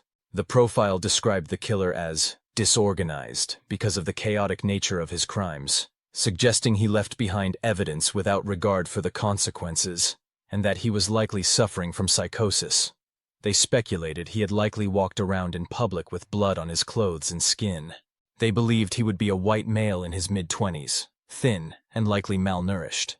They were confident the killer would have evidence in his home, and that he likely had a history of mental illness and drug use. They suspected he would suffer from paranoia, likely be a loner who lived by himself, and probably wasn't employed. The agents theorized that his home would be as messy as the crime scenes, and that he likely lived nearby due to the murders occurring so close to one another. The fact he had stolen the car also led them to believe he had likely walked to the house, further implying he lived nearby. Most importantly of all, though, Ressler and Vorpagel had no doubt that their suspect would continue killing until he was caught, meaning they needed to act quickly to stop him before somebody else was hurt. As it would turn out, their profile of Richard Chase was alarmingly precise. Much like Nancy, one of Richard's neighbors, Dawn Larson, also believed he could be the suspect after seeing the sketch on the news. Strange details, such as Richard frequently bringing pets to his home that were never seen again, and Richard having a large map of Sacramento on his wall marked with black ink, had unsettled her. She had also had a strange encounter with him around the time of the murders, where he asked for a cigarette but, after receiving one, physically restrained her until she handed over the entire pack. But she was too scared to report him to the police, in case she was wrong and made an enemy of her unstable neighbor. Nancy, on the other hand, came forward with her information, describing her unsettling encounter with Richard on the very day of the Wallen murder. Running a background check on Richard Chase led detectives Roberts, Irie, and Baker to discover a disturbing history of mental illness, a concealed weapons charge, drug offenses, and his arrest in Nevada. His address was listed nearby on Watt Avenue, so they decided to check it out. According to Detective Irie, "I had it in my mind already that if the baby was there, I was going to kill Chase. That was it. That's thoughts the cops aren't supposed to have, but this guy was bizarre." Arriving at Richard's apartment complex, the manager mentioned that his mother Beatrice had paid his rent and told him his odd behavior was due to LSD abuse. Beatrice had also told him Richard would not allow her inside his apartment. When the three detectives knocked on his door, Richard refused to answer. So after several more tries, they pretended to leave and waited. Before long, Richard emerged from his apartment, carrying a box towards his car, and the detectives made their move. Seeing Richard was wearing an orange parka stained with dark blotches, with blood still on his shoes, the detectives launched themselves at him, causing him to flee. Detective Irie contemplated shooting him, believing it would have been justified given what Richard had done, but ultimately showed restraint. The detectives managed to catch him, and Detective Baker was able to subdue and arrest him. When they searched him, they found his .22 caliber handgun, stained with blood, as well as a pair of latex gloves and Dan Meredith's wallet in his back pocket. The box Richard had been carrying contained blood-stained paper and rags. In custody, Richard was uncooperative, claiming he had only killed dogs and was being framed, stating that people had been coming in and out of his apartment and that they were responsible. But with Richard off the streets, detectives including Ressler and Vorpagel searched his apartment, still hopeful that they might find the missing baby. Inside, the apartment reeked of decay, and almost everything, from the dishes to the furniture to the wallpaper, was stained with blood. In the kitchen, they found small pieces of bone, and in the fridge, there were animal body parts wrapped in foil and containers holding body parts from his human victims, including organs and brain tissue. An electric blender was covered in dark stains and giving off a foul odor. Upon closer inspection, it was found to be covered in coagulated blood and rotting organ matter. 3 pet collars were found, but there were no signs of any animals. On the table, they discovered photos of human organs from a science book, alongside a newspaper with ads for dogs for sale that had been circled. And on the wall, in a hanging calendar, They saw the dates of the Wallin and Miroth household murders marked with the word "today." Chillingly, another 44 dates that had not yet happened were marked with the same solitary word, "today." Collecting evidence from Richard's body, clothes, and apartment, they compared them to samples being analyzed from the crime scenes. When they tried to draw his blood, Richard became extremely agitated, to the point he had to be restrained. At this time, they had no idea about Richard's bizarre fear of losing his blood. When Faris Salami was appointed as Richard's attorney, he immediately separated him from the detectives who had been pushing hard for him to confess. When police arrived at Beatrice's door, she was dismissive and uncooperative, insisting that nothing proved her son was responsible for the murders, despite the mounting evidence against him. While in custody, an inmate claimed Richard told him that he drank the blood of his victims because he believed he needed fresh blood to survive, and had grown tired of hunting animals to satisfy his needs. The missing baby was eventually found on March 24th, discovered in a box by a church janitor. When officers arrived, they identified the clothing as belonging to David, but the baby had been decapitated and mutilated in unspeakable ways. In the same box, they discovered the keys to Dan Meredith's red station wagon. Lead prosecutor on the case, Ronald W. Tochterman, immediately sought the death penalty for Richard. By contrast, Richard pleaded not guilty by reason of temporary insanity and asked for evaluation by a heart specialist for his alleged stolen pulmonary artery. He argued that despite his mental and physical weaknesses, he was fundamentally a good person. Due to the widespread publicity of the case, the trial was moved 120 miles south to Santa Clara County. Dozens of psychiatrists examined Richard, determining that his thoughts were organized and that he understood that what he had done was wrong. He confessed to one of the doctors that he was afraid his victims might return from the dead, but he showed no signs of being compelled to kill. Instead, he seemed to present a belief that drinking the blood would have therapeutic benefits. Some of the psychiatrists disagreed with his schizophrenic diagnosis, focusing instead on his antisocial personality disorder. Starting on January 2, 1979, Richard stood trial facing 6 counts of murder. The prosecution emphasized that he had made deliberate choices, such as bringing rubber gloves to the victims' homes, clearly showing premeditation. Among the 250 pieces of evidence, the most damning were ultimately Richard's .22 caliber handgun and Dan Meredith's wallet, which had been found in his possession when he was arrested. David Wallin, Teresa's husband, was the trial's first witness, describing the horrific scene he had discovered when he arrived home that night. Nearly 100 more witnesses gave similarly disturbing accounts over the course of the 4-month-long trial. Richard took the stand in his own defense, likely to support his insanity plea as he appeared in a disturbing state, with hollow eyes and a gaunt frame, his weight having dropped to 107 pounds. His testimony underscored his profound instability, with him claiming to have been semi-conscious during the murder of Teresa, dedicating more time to the mistreatment endured throughout his life than anything related to his victims. He admitted that he had consumed Teresa's blood, but claimed to have no memories of the second set of murders. He did, however, recall shooting the baby, decapitating him, and extracting more blood from him in a bucket. He said he had mistaken David for something else, but never explained the comment any further. As to why he had eaten David's remains, he simply remarked that he was hungry. Richard's own account presented his difficulties with sexual relationships as a teenager being the trigger for his problems, and he claimed that he regretted what he'd done. To escape the death penalty, Richard's defense aimed for a conviction of second-degree murder, which would lead to a life sentence instead.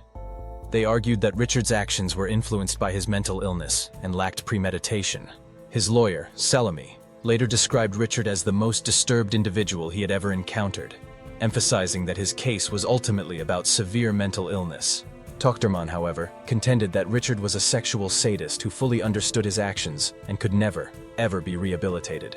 On the 8th of May, 1978, after just 5 hours of deliberation, the jury found Richard guilty of all 6 counts of first-degree murder. Similarly, in the sanity phase of the trial, the jury took less than an hour to determine that he was legally sane. After another 4 hours of deliberation, they rendered their sentence. He should be put to death in the gas chamber at San Quentin Penitentiary. David Wallin spoke emotionally during the impact statements, but was shocked when Richard's mother, Beatrice, blamed his German Shepherd for failing to protect Teresa.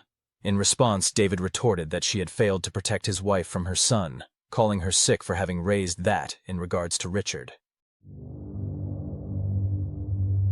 While gathering insights into criminal psychology from across the nation, Robert Ressler and the FBI profilers visited Richard multiple times, which is how most of his bizarre beliefs and actions were ultimately uncovered. Recounting these discussions in his book, Whoever Fights Monsters, Ressler explained that Richard had become convinced that his blood was turning to powder, which led him to believe he needed to drink blood from other living beings to replenish it.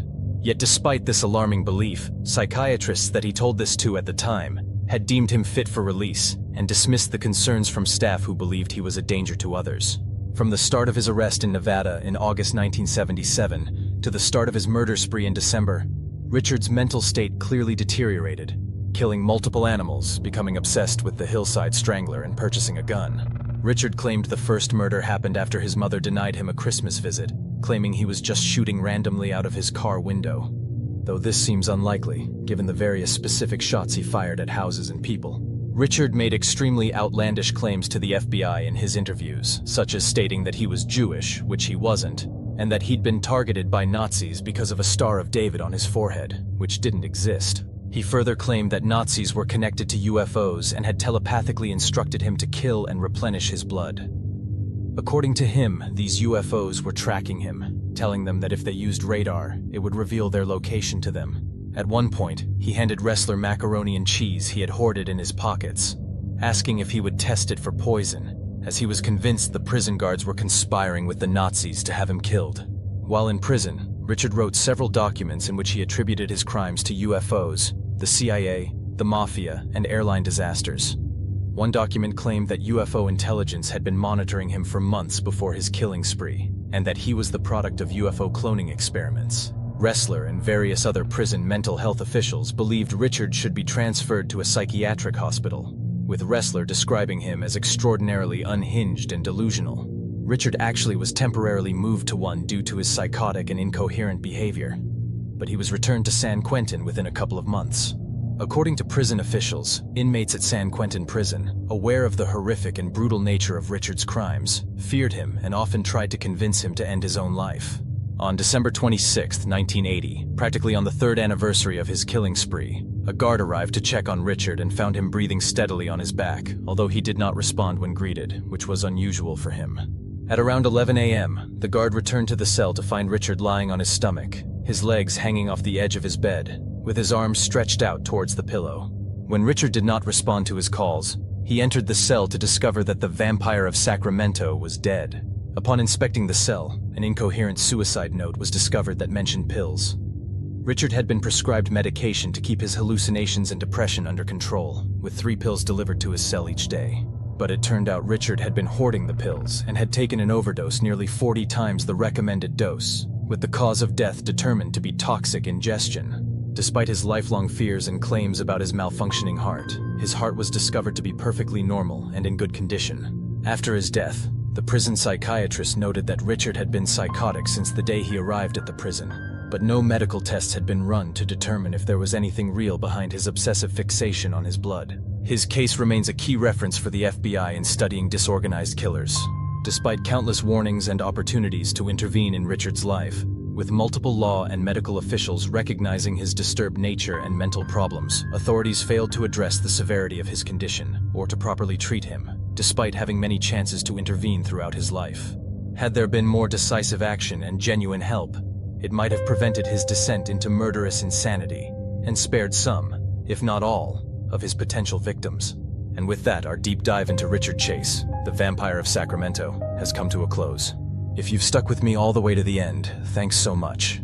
Some of Richard's crimes are really disturbing, among the worst I've ever come across. So as graphic as this script ends up being, just know I've had to cut back a lot to be able to tell this story. There's something so tragic about cases like this one, where a fundamentally mentally unstable killer could have been stopped long before they had the chance to ever harm their first person. But we can't change what happened, so all we can hope is that individuals like Richard don't slip through the cracks in the future. If you have any thoughts on the case, let me know down in the comments section below. As always, please like and consider subscribing if you found this video interesting, and check out some of my other true crime documentaries up on the channel. You have been watching The Mystery Abyss.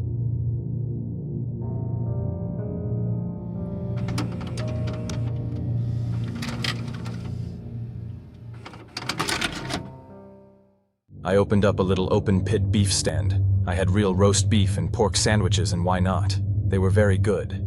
The human body taste was very similar to pork. If you mix it together, no one can tell the difference. Everything was going pretty good until I ran out of my special meat, so I lured another bitch up to my trailer. I got her in there and started to rip her clothes off and knocking the hell out of her. She was screaming, but there was no one around to hear her except me, and I just kept on laughing at her. I turned around for a split second, and that was my mistake, for she ran out the door before I could get to her. There was an 8-foot chain-link fence with barbed wire on top of it around the front of the company. There was a stack of wooden pallets next to the fence about 10 feet high. That bitch scaled those pallets like a monkey and jumped the fence, and ran down to the main road where some guy in a pickup truck picked her up and took her to a nearby gas station where they called the cops. Well, I knew the cops were on the way, but I didn't run. I gathered up her clothing, grabbed the keys to the gate, and went out and opened it. Soon as I step out the gate, a cop car pulled up, and the cop jumped out and pulled his gun on me and told me to get on the ground, and that is where it all came to an end. They took me down and booked me. She had told them that I said I was going to kill her like the rest, which was true. They had me sitting in a little room down at Homicide, drilling me and damn near kissing my ass, trying to find out what I had done. They pulled me out of city jail every day for 1 month, taking me back and forth between the company and the bridge. I had them going crazy over at the company, digging up the remains of those 2 bitches there, because I had their remains buried in 7 different holes. The only thing I feel bad about in any of this is I didn't get to murder the 2 motherfuckers I was really after. And that's my ex-old lady and the bastard she got hooked up with. Well, that's my story. Horrible, but true. So the next time you're riding down the road and you happen to see an open pit beef stand that you've never seen before, make sure you think about this story before you take a bite of that sandwich. Sometimes you never know who you may be eating. These words are from an unverified jail confession by Joe Matheny, the serial killer who allegedly sold human meat burgers. In this week's episode, we dive into his life and crimes, but be warned, this story is extremely dark and disturbing.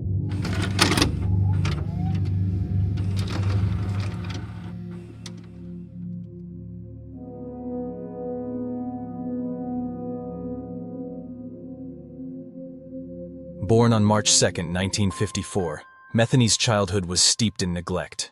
His mother was forced to work multiple jobs as a barmaid, waitress, and food truck driver to provide for her 6 children, while his father struggled with alcoholism and was prone to violent outbursts.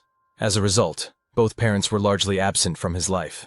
And by the age of 6, his father had been killed in a car accident. Matheny himself made claims that he frequently went hungry and was put into homes throughout his childhood. But his mother denied this, stating her children never went without food and had never been sent to any kind of foster homes, and that they actually had a relatively normal childhood. She even claimed that Matheny was smart and polite and excelled in school. Other accounts, however, have claimed he was disruptive and aggressive throughout his education, and that he struggled with authority and being told what to do. At some point, his family moved to Essex, a suburb in Baltimore. But beyond that, very little is known about Matheny's early years, though it has been claimed he was involved in petty crime as a teenager, such as burglary and vandalism, and that he exhibited violent tendencies from a young age. What is known, however, is that in 1973 he joined the army, and it was during this period that he became addicted to heroin and crack. Following his discharge, Matheny became homeless, living in makeshift homeless camps in South Baltimore, and took on various blue-collar jobs, including positions at factories, sawmills, and as a truck driver.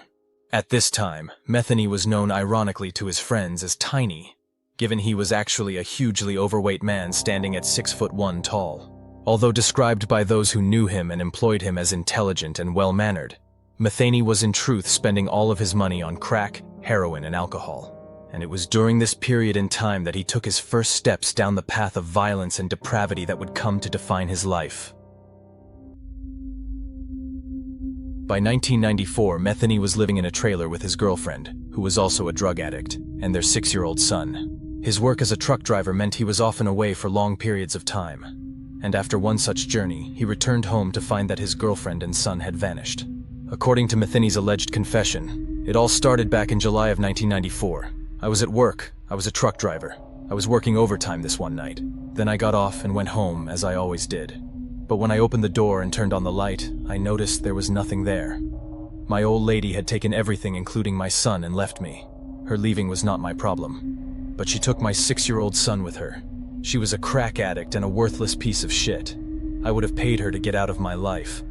All she had to do was take my son over to my mother's house, and she could have had everything else and be gone. Around 6 months later, he discovered that his girlfriend had left him for another man and was living on the streets and selling her body to fund her drug addiction. As a result, social services had removed their 6-year-old son from her custody, and Matheny, who already had a criminal record for his petty crimes, felt like he would have no chance of regaining custody if he went to the authorities. So Matheny set his sights on another goal: revenge. He made it his sole goal to find out where his ex and her new partner were, and to unleash all of his anger and hatred on them.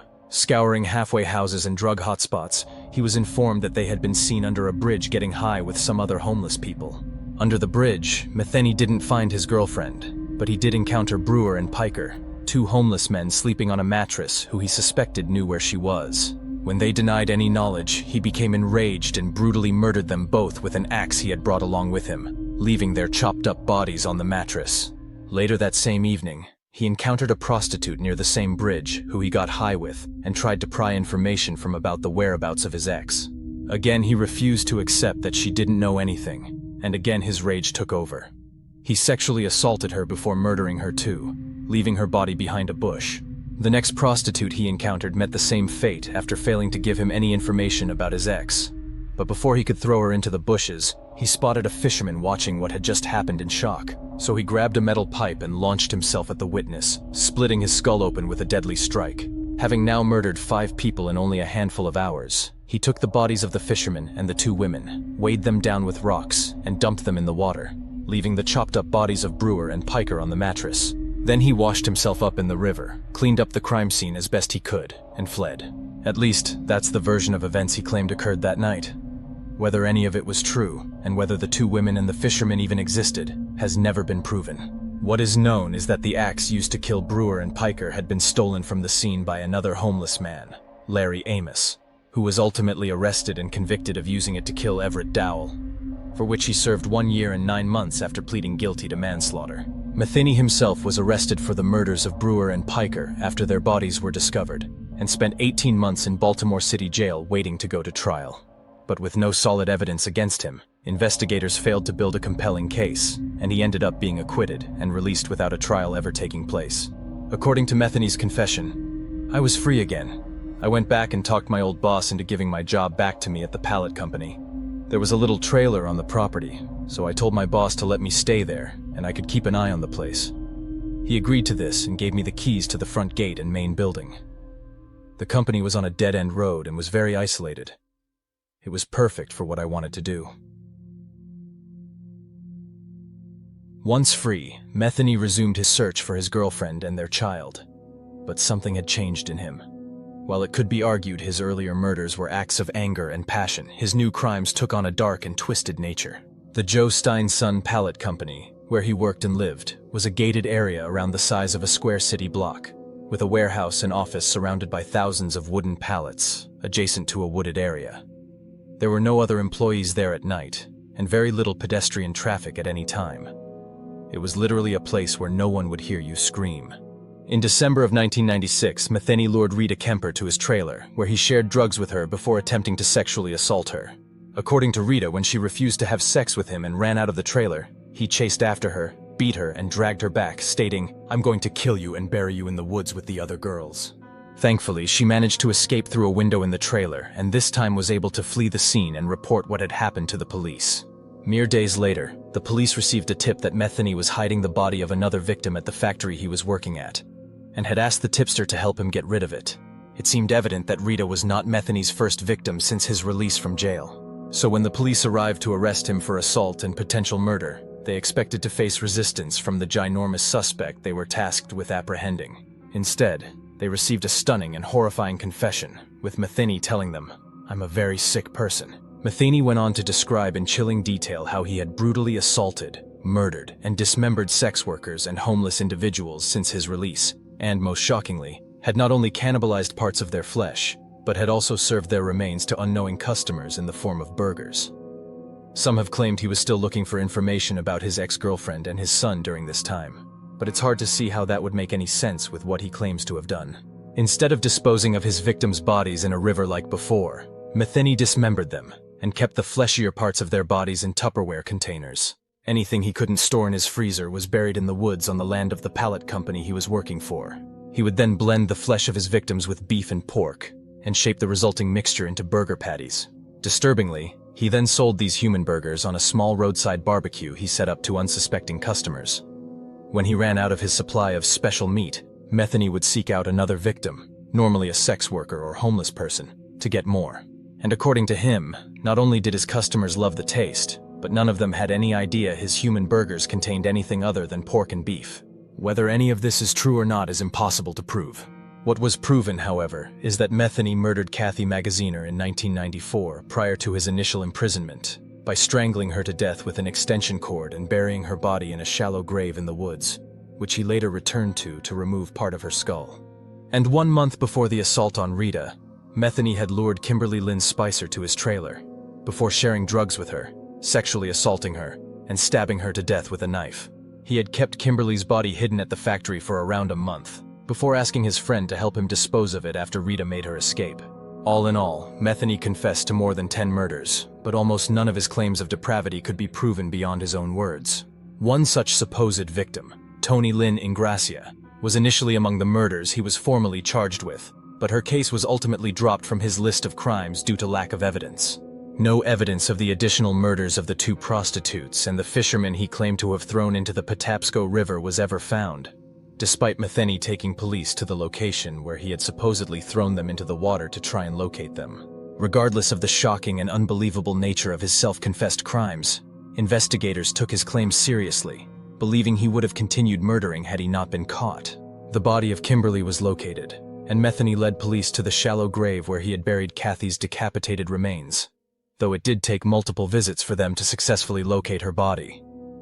Despite missing most of the skull, they were able to identify her through dental records. When asked why he had killed Kathy, Metheny stated, "Sense of power. I don't know. Vulnerable. I dreaded. I got a rush out of it. Got a high out of it. Call it what you want. I had no real excuse why, other than I like to do it. I don't know how to describe it." As a result, Metheny was charged with these 2 murders, despite his confession to many, many more. At his trial, Metheny showed no remorse, stating there was no point in apologizing for what he'd done as he wouldn't mean it, and he had enjoyed doing it. Throughout the trial, Metheny claimed his mother was dead, which wasn't true, and various other details about his life, such as the fact he served in Vietnam, which appear to have been made up too. For kidnapping and attempting to sexually assault Rita, he was sentenced to 50 years in prison. For the murder of Kathy, he received a life sentence, and for the murder of Kimberly, he received the death sentence. According to the alleged confession, Metheny stated, "My murder rampage started out as revenge, but ended up as a passion for the taste of blood, and the overwhelming sense of power one gets for taking the life of another." After serving 3 years on death row, in the year 2000, a judge overturned the death sentence for Metheny, replacing it with 2 consecutive life sentences without the possibility for parole. Finally, in 2017, Metheny was found unresponsive in his cell at the Western Correctional Institution in Cumberland and was pronounced dead at the scene. He was 62 years old. And with that, our exploration of this dark and disturbing case comes to a close. While there is clear evidence linking Metheny to at least 2 murders, do you think his claims of killing, cannibalizing, and even selling burgers made from the flesh of countless others are true? It's hard to work out fact from fiction in this case. Obviously, the Baltimore butcher who sold human meat burgers angle is the most intriguing and sensational aspect of the story. But it doesn't appear like there's actually any evidence, beyond his own boasts and claims, that much of this is true. That isn't to say it isn't true, just that the physical evidence for Metheny's claims has never been uncovered. Metheny was clearly a disturbed individual who carried out horrific assaults and murders. But could his stories of selling meat burgers be just as fictional as the various lies he told about his own past and life during his trial were shown to be? With his death, and with no evidence ever being located to prove his claims as true, I guess we'll never truly know the extent of Metheny's crimes. As always, thanks so much for watching. If you enjoyed this video, please like and subscribe and check out some of my other true crime content up on the channel. And as Metheny allegedly said himself, the next time you're riding down the road and you happen to see an open pit beef stand that you've never seen before, make sure you think about this story before you take a bite of that sandwich. Sometimes you never know who you may be eating. You have been watching The Mystery Abyss.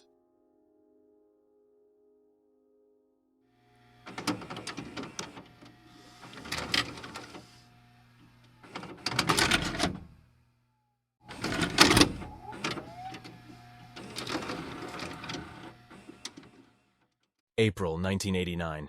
Commandant Juan Benitez Ayala, head of the Drug Enforcement Unit of the Mexican Federal Police, sets up a roadblock near Matamoros, a town bordering the United States. Given the rampant drug trafficking in the area, such roadblocks were a common measure to monitor vehicles passing through. Everything seemed routine, mundane even, as Ayala and his team members inspected passing vehicles at the roadblock. But then suddenly a car refused to stop for them and barreled through the roadblock at full speed.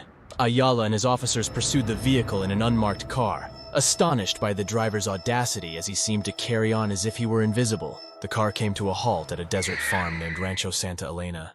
Upon exiting the vehicle, the driver appeared surprised that the officers could actually see him, believing himself impervious to law enforcement. He even dared the police to shoot him, claiming that bullets would merely bounce off him. This man was Serafin Hernandez, a member of the Hernandez family drug cartel. Commencing a search of the property, Ayala and his team discovered hundreds of pounds of marijuana. But something else caught their attention.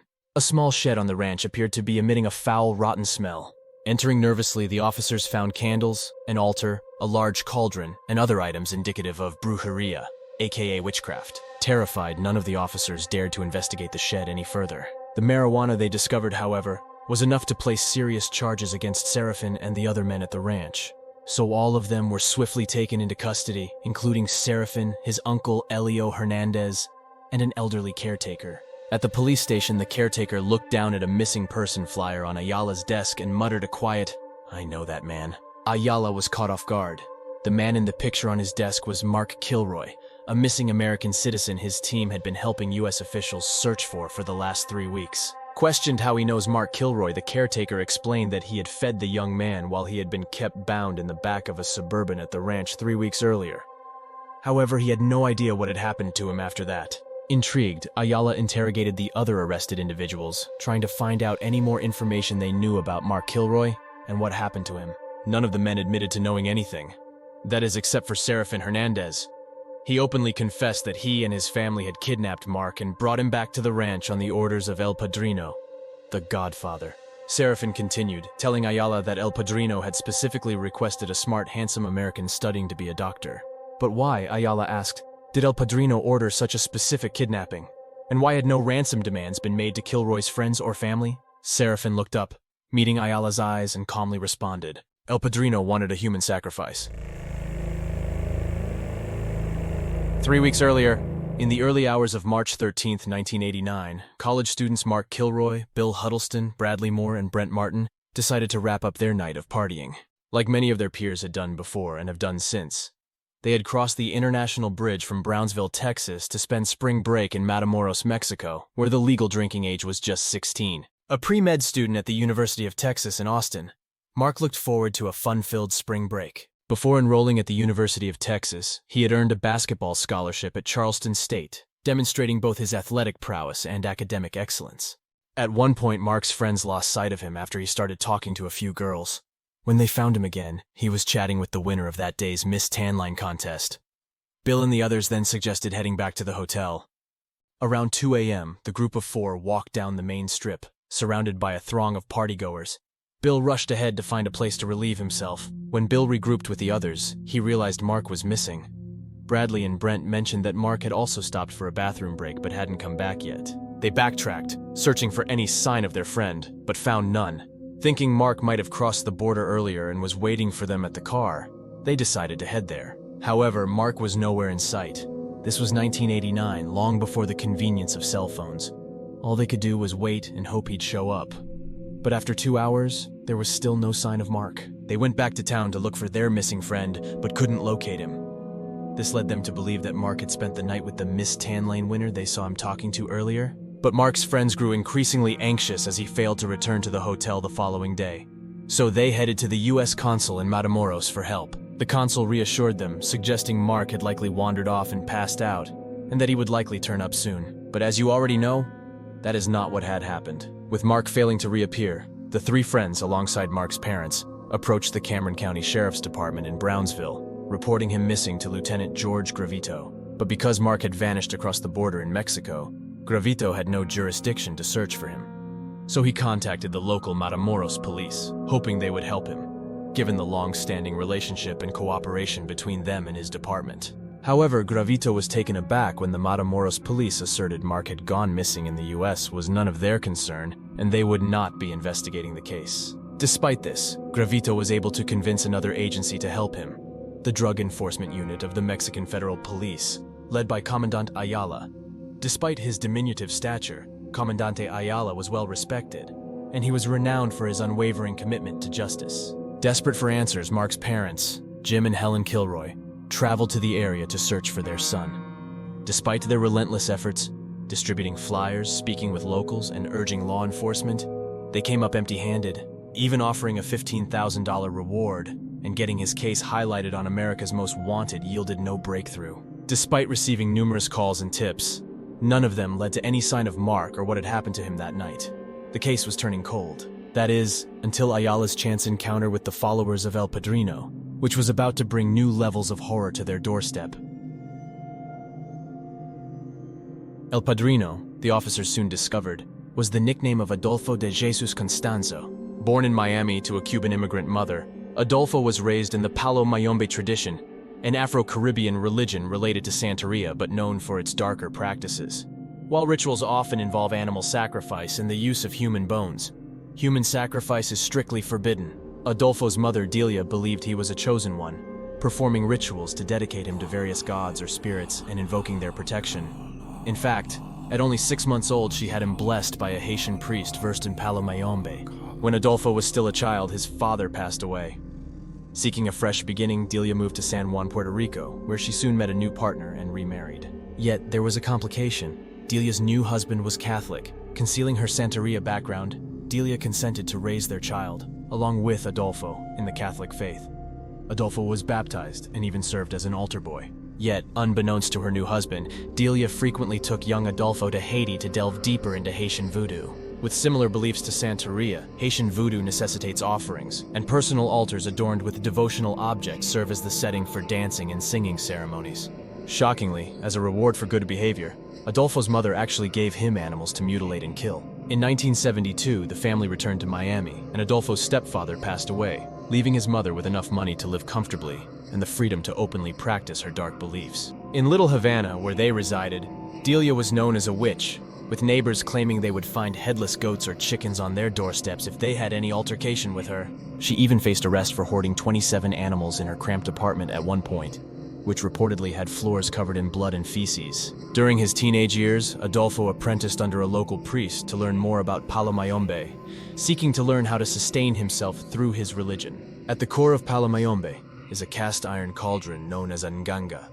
Sacrifices are offered to the nganga to release spirits and obtain magical powers. During the ceremony, a Palo priest inserts 21 sticks, each from a different tree, into the nganga. Following that, he makes an incision on himself, letting his blood drip into the cauldron before proceeding with the sacrifice. Another powerful ingredient in any nganga is human bones. So under the priest's guidance, Adolfo began grave robbing in Miami to gather bones for the nganga. Before long, the enigmatic young sorcerer had captivated all his fellow paleros, followers of Palo Mayombe, who believed he had the ability to communicate with the dead and even foresee future events. During this period, he began frequenting gay bars, where his innate charm and physical attractiveness garnered attention from both men and women. In 1983, Adolfo took an ever darker step, pledging his allegiance to Kadimpembe, the religion's equivalent of Satan. But still living a double life at this point, Adolfo simultaneously pursued a career in male modeling. At the age of 21, Adolfo ventured to Mexico City for a modeling assignment and decided to extend his stay. Residing in La Zona Rosa, renowned for its vibrant LGBTQ+ community, provided ample opportunities for Adolfo to attract clientele. Here, he offered services such as tarot card readings, fortune-telling, luck-enhancing spells, and cleansing rituals for those believing themselves cursed, establishing a highly profitable enterprise. An intriguing psychic named Martin Quintana caught Adolfo's interest. And within a year, Martin, along with another follower and lover named Omar Orea, moved in with Adolfo. Adolfo referred to Martin as his husband, and Omar as his wife. Adolfo's reputation as a fortune teller to the elite grew rapidly. Models, actors, doctors, and wealthy businessmen were among his regular clients, along with several high-ranking police officials. However, Adolfo had his sights set on gaining influence within the realm of drug cartels, believing it to be where the real money was to be made. So he utilized his connections with police clients to gain introductions to cartel leaders. promising that his mystical abilities could render the cartels and their operatives invisible to law enforcement. Adolfo quickly gained the trust of superstitious runners who grew up believing in brujeria, witchcraft. Before long, he amassed 30 regular clients, some willing to pay up to $4,500 for a single session with him. Knowing their penchant for violence, Adolfo made sure to perform his most brutal rituals for the drug lords and their hitmen, involving the sacrifice of various animals. Prices for these sacrifices varied greatly. For instance, a rooster would cost a mere $6, while a boa constrictor fetched $450. A zebra commanded just over $1,000, and an African lion cub was priced at over $3,000. The cartel bosses took Adolfo seriously, even going so far as to schedule their shipments based on his premonitions. Realizing the power he held over his clients, Adolfo was determined to elevate his magic to new heights. Thus, he decided it was time to establish his own nganga. In 1985, he led 3 of his followers to a graveyard, where they dug up human remains to feed the nganga. This macabre activity soon became a regular occurrence. Despite prohibitions in Palamayombe and Santeria, Adolfo believed that by feeding his nganga living human sacrifices, it would become the most powerful one in existence and provide unparalleled protection. During this period, over 20 mutilated bodies surfaced in Mexico City. Among the victims were drug traffickers, sex workers, and even members of Adolfo's own cult. The bodies bore unmistakable signs of torture with organs removed and limbs missing. Adolfo saw these tortured souls as valuable additions to his nganga, believing their imprisonment would grant him control over their spirits for eternity. Adolfo's devotees revered him as a deity, and soon they began to refer to him as El Padrino. In 1986, Adolfo was introduced to the powerful Calzada drug cartel in Mexico, courtesy of Florentino Venture, then head of Interpol in Mexico, which in itself is bizarre and disturbing, showing just how influential he had become. Adolfo quickly impressed the Calzadas with his purported spells of protection and prosperity. They genuinely believed in his mystical abilities and began considering him a valuable asset for their cartel as profits soared. Within a year of his association with the family, Adolfo purchased a luxurious condo in Mexico City and acquired a top-of-the-line Mercedes-Benz. As the Calzada family expanded its influence across Latin America, Adolfo credited their success to his magic spells, feeling indispensable to their operations. He played a pivotal role in their shipping schedules, believing that his mystical protection shielded them from law enforcement scrutiny. However, tensions arose when Adolfo demanded a greater stake in the cartel's profits, seeking to become a full business partner. The Calzada family rebuffed his demands, a decision that would prove fatal. In April 1987, Guillermo Calzada and 6 members of his household vanished under mysterious circumstances. Despite police investigations, no trace of the missing family members was found. Instead, authorities discovered the haunting remnants of a religious ritual in Guillermo's office. A week later, mutilated bodies began surfacing in the Zumpango Lake. The victims exhibited gruesome signs of torture and mutilation, with some even having had their brains and spines removed. These body parts were later revealed to have been used to feed Adolfo's nganga. At the time, Mexican authorities were baffled by the gruesome discoveries, unaware of the sinister cult activities behind the Calzada family's disappearance. Consequently, the murders remained unsolved for an extended period. After decimating a major cartel, Adolfo's ambitions to ascend to the position of drug lord surged. Leveraging his connections, including Salvador Garcia, the head of narcotics investigations in Mexico, Adolfo sought an introduction to his next target, the Hernandez cartel. The Hernandez family boasted a notorious history of drug smuggling across the U.S. border. However, following the assassination of cartel boss Saul Hernandez outside a Matamoros bar in 1987, the organization's hierarchy was destabilized. Despite this setback, their operation remained formidable, trafficking up to a ton of drugs weekly with distribution networks extending from Mexico to Michigan. Adolfo pledged to the Hernandez family that his mystical spells would cloak them from law enforcement and restore their former glory if they permitted him to join as a partner. During this period, Adolfo crossed paths with Sara Maria Aldrete Villarreal. Standing over 6 feet tall, Aldrete possessed a striking athletic build and resided in Matamoros while pursuing studies at Texas Southmost College in Brownsville. A high achiever academically, Aldrete also served as a cheerleader for the college soccer team. However, beneath her outward persona, she harbored a profound fascination with the occult. But their meeting was not an accident. Aldrete's boyfriend at the time held sway in the realm of Brownsville's drug smuggling circles, and Elio from the Hernandez cartel was infatuated with her. Recognizing her potential as a strategic asset in his quest for dominance over the Hernandez cartel, Adolfo orchestrated a meticulously planned encounter. Supposedly, he deliberately crashed into her car in downtown Matamoros.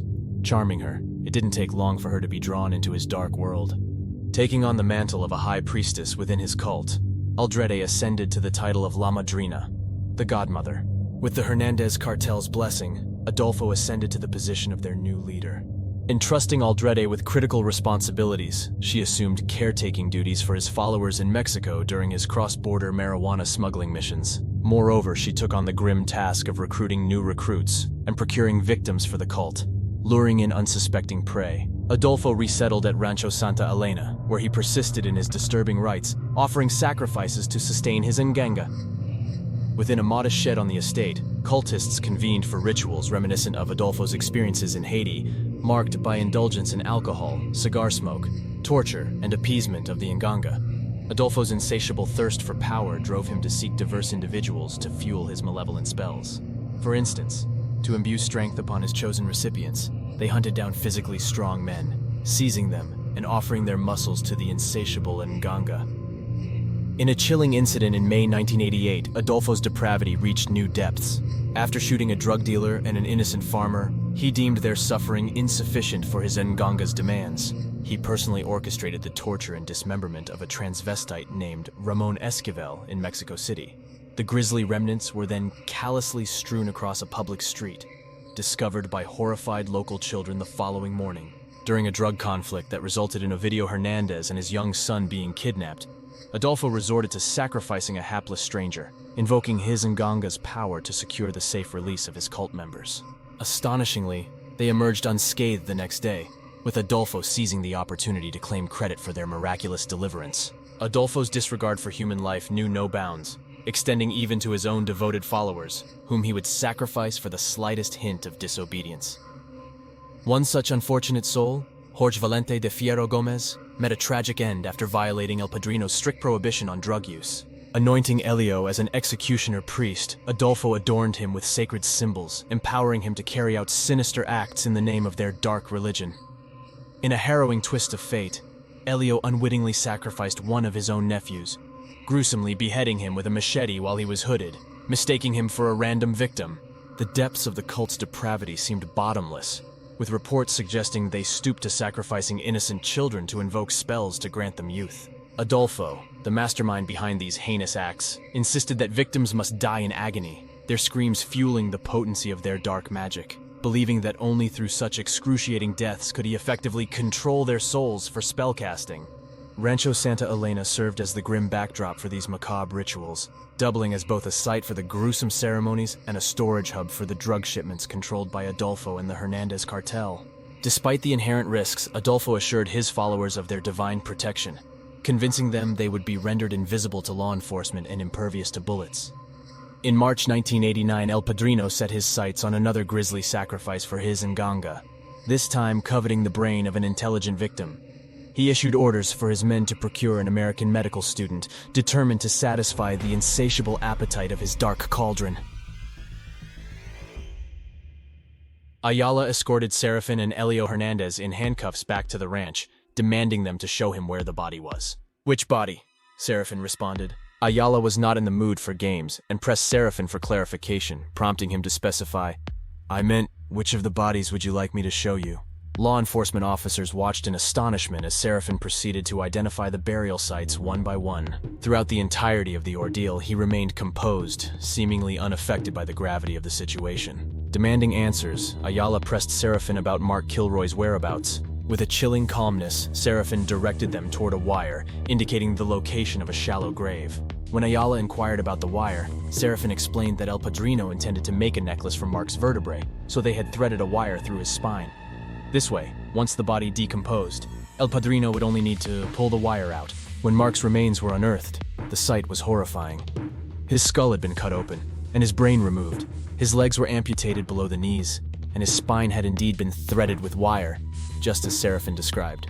Speaking casually, without any hint of remorse, Serafin recounted Kilroy's final hours. On the evening of Monday, March 13th, 1989, they embarked on their sinister mission, scouring the bars and alleys of Matamoros in pursuit of a victim fitting El Padrino's grim criteria. Their target was Mark, who they trailed to a park where he paused for a moment to relieve himself. Brandishing counterfeit badges, they told him he was under arrest for public intoxication. Mark was then shoved into a van, his initial confusion giving way to terror as he realized the true nature of his predicament: kidnapping. As the van traversed Matamoros' industrial area, a brief pause for the driver to relieve himself presented Mark with a fleeting chance for escape. Seizing the moment, he made a desperate dash, only to be thwarted by the arrival of another vehicle, carrying reinforcements for Serafin Hernandez's operation. They subdued Mark, binding his hands and dragging him into their vehicle. Hastening to Rancho Santa Elena, they imprisoned Mark overnight, subjecting him to torment and cruelty. Dawn broke with a meager offering of food from the aged caretaker, just as he had recounted to Ayala. By 2 p.m. on March 14th, El Padrino himself, Adolfo Constanzo, arrived at the barn where Mark was held captive, preparing for another grisly human sacrifice. As the cult adhered to a belief that death must precede the 13th hour of imprisonment to avert misfortune, time was of the essence. In the eerie ambience of the shed housing the Nganga, Mark was instructed to lay prone as Adolfo, amidst swirling smoke, wielded a ritualistic machete, severing his head from his body. Mark's limbs were then dismembered and his legs severed above the knees for ease of burial. His brain was then extracted and deposited into the Nganga, alongside a macabre assortment of offerings including a goat's head, chicken feet, coins, and animal blood. For Mark Kilroy's family, the grim truth was devastating. Grappling with unimaginable grief, they sought solace in their faith, struggling to reconcile the brutality of Mark's death. As far as they were concerned, the killers of their child were nothing less than vessels of pure evil. Ayala set the Hernandezes to work digging up graves and even used a neighbor's backhoe to assist in the excavation. Eventually, they unearthed the remains of 13 more people, all showing signs of torture: decapitation, burning, castration, and in at least one case, the removal of the heart. Among the victims were 2 federal narcotics officers, Joaquin Manzo and Miguel Garcia, alongside several others who remained unidentified. When police searched the shack, they found evidence of human sacrifice and mutilation: a machete caked with blood and tissue, bottles and jars filled with a foul mix of blood, hair, and other tissues, a 55-gallon drum apparently used to boil victims' flesh off their bones, and of course the nganga, which contained a stew of rotting flesh, both human and animal, including Mark's brain. Although the police had apprehended the Hernandezes and a few other accomplices, Adolfo remained at large. Thanks to Serafin's confession, however, the authorities knew he would be traveling with Sarah Aldretti, his high priestess and right hand. Initially, police feared the couple might have fled to the US, without cell phones or widespread debit card transactions at the time.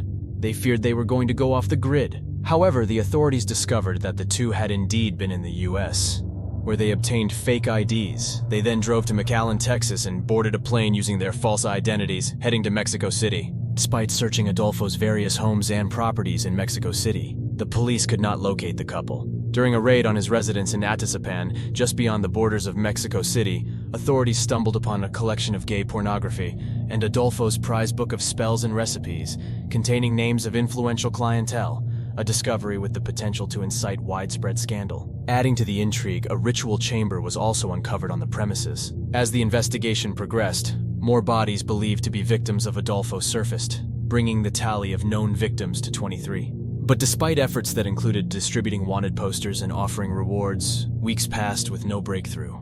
In a desperate bid for help, Ayala consulted practitioners of white magic known as Brucas, who proposed a radical solution: the symbolic destruction of the ritual chamber and the revered Nganga at the ranch, which they believed would force Adolfo out of hiding. With a television crew documenting the spectacle, authorities executed the plan. The dilapidated shack was engulfed in flames and the Nganga was emptied and set alight. Meanwhile, Adolfo, hiding out in a high-rise apartment with Aldrete and 3 other followers, including his lover Martin, watched in shock as his sacred Nganga burned on live television. On May 6, 1989, fueled by fury over the televised event, chaos erupted at the apartment Adolfo was hiding in. As recounted in Sarah Aldrete's later testimony, Adolfo began burning bundles of cash on the stove, declaring his newfound disdain for wealth. He flung money out of the window. Upon receiving the call, law enforcement underestimated the severity of the situation, anticipating a routine domestic dispute as they approached the scene. However, upon noticing the presence of police vehicles outside, Adolfo, under the mistaken belief that he had been discovered, opened fire with an automatic weapon. A fierce firefight erupted, involving nearly 200 armed officers who eventually surrounded the building. The intense standoff, characterized by a barrage of gunfire, endured for a grueling 45 minutes. Determined to evade capture, Adolfo entrusted a firearm to his loyal hitman, known as El Duby. He instructed El Duby to take his and Martin Quintana's lives, expressing a desire to die in Martin's embrace. El Duby later recounted the chilling exchange between himself and El Padrino. "He told me to kill him and Martin. I told him I couldn't do it, but he hit me in the face and threatened me that everything would go bad for me in hell. Then he hugged Martin, and I just stood in front of them and shot them with a machine gun." Following the police breach of the apartment, both Adolfo and Martin were discovered dead. El Duby and Sarah Aldretti were swiftly apprehended. A total of 14 individuals associated with Adolfo's cult faced an array of charges, spanning from murder to drug trafficking to impeding justice. Over a year later, in August 1990, El Duby, alleged to have carried out the killings of Adolfo and Martin, was convicted of their murders and sentenced to 30 years behind bars. Omar Orea, also known as Adolfo's wife, along with 2 other cult members, was convicted for the murder of Ramon Esquivel in Mexico City. Each received a 35-year prison sentence. Sadly, Orea passed away from AIDS before his sentencing. Sarah Aldrete, Elio Hernandez, and Serafin Hernandez were found guilty of multiple murders and received sentences of over 60 years each in prison. American authorities are prepared to prosecute them for the murder of Mark Kilroy if they are ever released. Before his death, Orea asserted that the demise of El Padrino and the cult's incarceration did not signal the end of their religious beliefs. He believed that Adolfo's unique fusion of Palo Mayombe, Santeria, and Haitian Vodou would endure. While media outlets dubbed the group as Narcosatanists, this label is inaccurate, as in reality they drew from various established religions, not Satanism. Sarah Aldretti claimed ignorance of the cult's human sacrifices, asserting she would not have joined had she known the extent of their practices. However, given her position as Adolfo's second-in-command, her claim strains credibility. The parents of Mark Kilroy were left with the impossible task of reconstructing their lives in the aftermath of the horrific murder of their son. In light of this, they established the Kilroy Foundation with the aim of combating drug-related violence, providing education, and offering rehabilitation to vulnerable youths, ensuring that Mark's tragic death would ultimately serve a meaningful purpose. Out of the many victims of the cult in Mexico, only 9 have been positively identified, and law enforcement agencies speculate that there could be more victims yet to be unearthed. Speculation persists regarding the circumstances of Adolfo's actual demise, with some suggesting that Mexican authorities may have killed him rather than the assisted suicide portrayed in official records. Given his potential to implicate high-level officials in corruption, his arrest would have posed a significant threat to their anonymity. Aldrete has claimed that she was innocent, and actually a victim of Adolfo, claiming that he was executed by the police so he could not provide evidence on his clients. She also suggested the shack was torched to cover up the fingerprints of the true murderers and clients who had been present there, rather than to draw him out. She has claimed that her confessions were made under severe torture by the Mexican authorities. Similarly, Serafin Hernandez has claimed he had no involvement with the cult and no awareness of what was going on at his family farm, stating he was only arrested due to his uncle Elio being involved. Serafin also claims that he was never brought to the ranch to locate bodies, as the police have stated, and that he and others were made to pose with them after they had been exhumed to fit the police narrative that they had identified the burial sites. Given the substantial amount of evidence against them, it's hard to take their claims too seriously. But equally, given Adolfo supposedly kept journals and details of all of his clients, potentially including politicians and law enforcement officials, it's hard not to lean into conspiracy theories about his death. And with that, our exploration of this gruesome and shocking case comes to a close. Let me know your thoughts about it down in the comments section below. As always, thanks so much for watching. Don't forget to like and subscribe. You have been watching The Mystery Abyss.